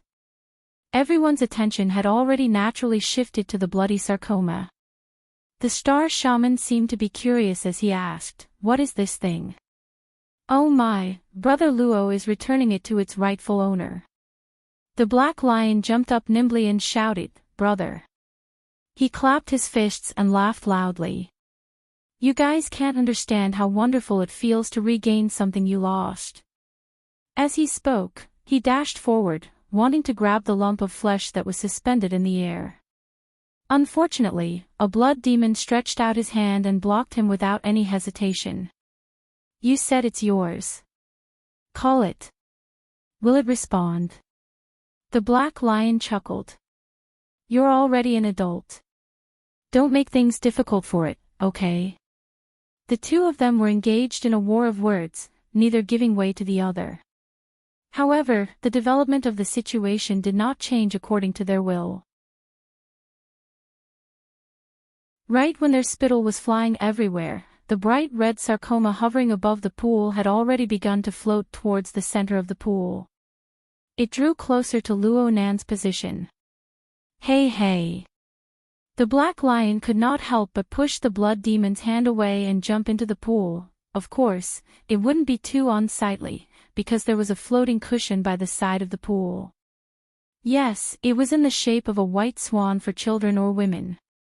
The black lion's fat body stepped on it, still holding the swan's neck. The small floating cushion did not sink to the bottom directly, only shaking endlessly.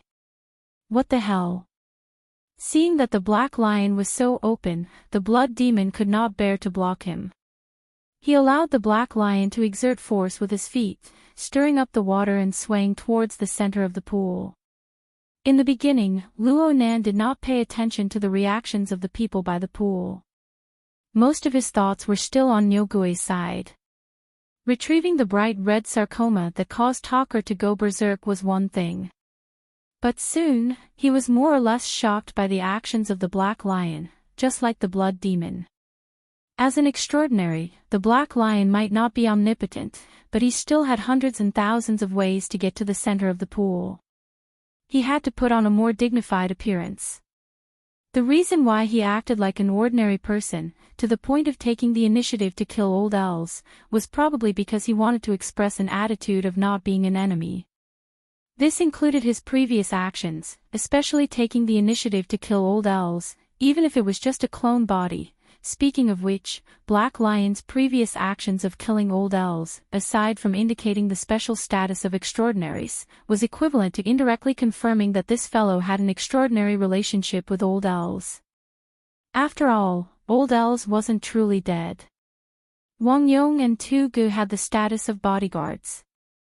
It was their duty, so they actually didn't say anything. Several matters piled up together. Luo Nan had to look at the Black Lion in a different light. And the more things were like this, the more questions Luo Nan had. He wanted to obtain answers from the Black Lion. He waved his hand to brush away the beginning of the configuration design and looked straight at the approaching Black Lion. The Black Lion also looked at him. The two looked face to face. From a spectator's perspective, Luo Nan had the advantage. He was in a high position, looking down from above. In addition, the recently formed false body of Cloud was blurry. It was hard to grasp the details of Luo Nan's gaze. The uncertainties were even higher. Luo Nan himself didn't care who was higher or lower. He just wanted to obtain useful information. The bright red sarcoma arrived a step earlier than the black lion. Luo Nan extended his hand, and the dangling tentacles seemed to have a mind of their own. They wrapped around his half-incorporeal arm. The tentacles maintained a pulsating frequency, and they interacted frequently with Luo Nan's false body of cloud. It was as if the tentacles could absorb nutrients from within, or perhaps they could take the things stored inside and seep them into the cloud. The black lion raised his head to look over. He didn't conceal his feelings of envy at all. He shouted from afar, "Brother Luo, how did you come up with these tricks?" At nearly the same time, Luo Nan asked him, "When you got this thing, didn't you have an instruction manual over there?" The black lion grinned, revealing a mouth full of sharp black and gold teeth. They seemed to flash with light under the dark clouds. "What do you think?" "Which side?" Luo Nan gave him a glance and shook his head slightly. He wasn't too satisfied with this habitual craftiness. If what followed was this sort of cloudy conversation, then it would be better to seize the moment and settle the matter of Nyogue. Yes, he reflected on himself for a moment. His explanation wasn't clear enough. Then Luo Nan pulled back his arm slightly, clasping the still pulsating bright red sarcoma. He extended it out, allowing it to be displayed more clearly before the black lion's eyes. "What I'm saying is that even though this reaction furnace is an insincere replica of the wreckage, in the entire Earth, there should only be that Li Wei who can produce something like this." Luo Nan spoke halfway when the gazes of the 7 extraordinaries around him focused on his body. There was a clear increase in temperature. Later on, a few of them even had gazes as scorching as fire, practically igniting his false body of cloud. The swimming pool sunk into a strange silence for a time.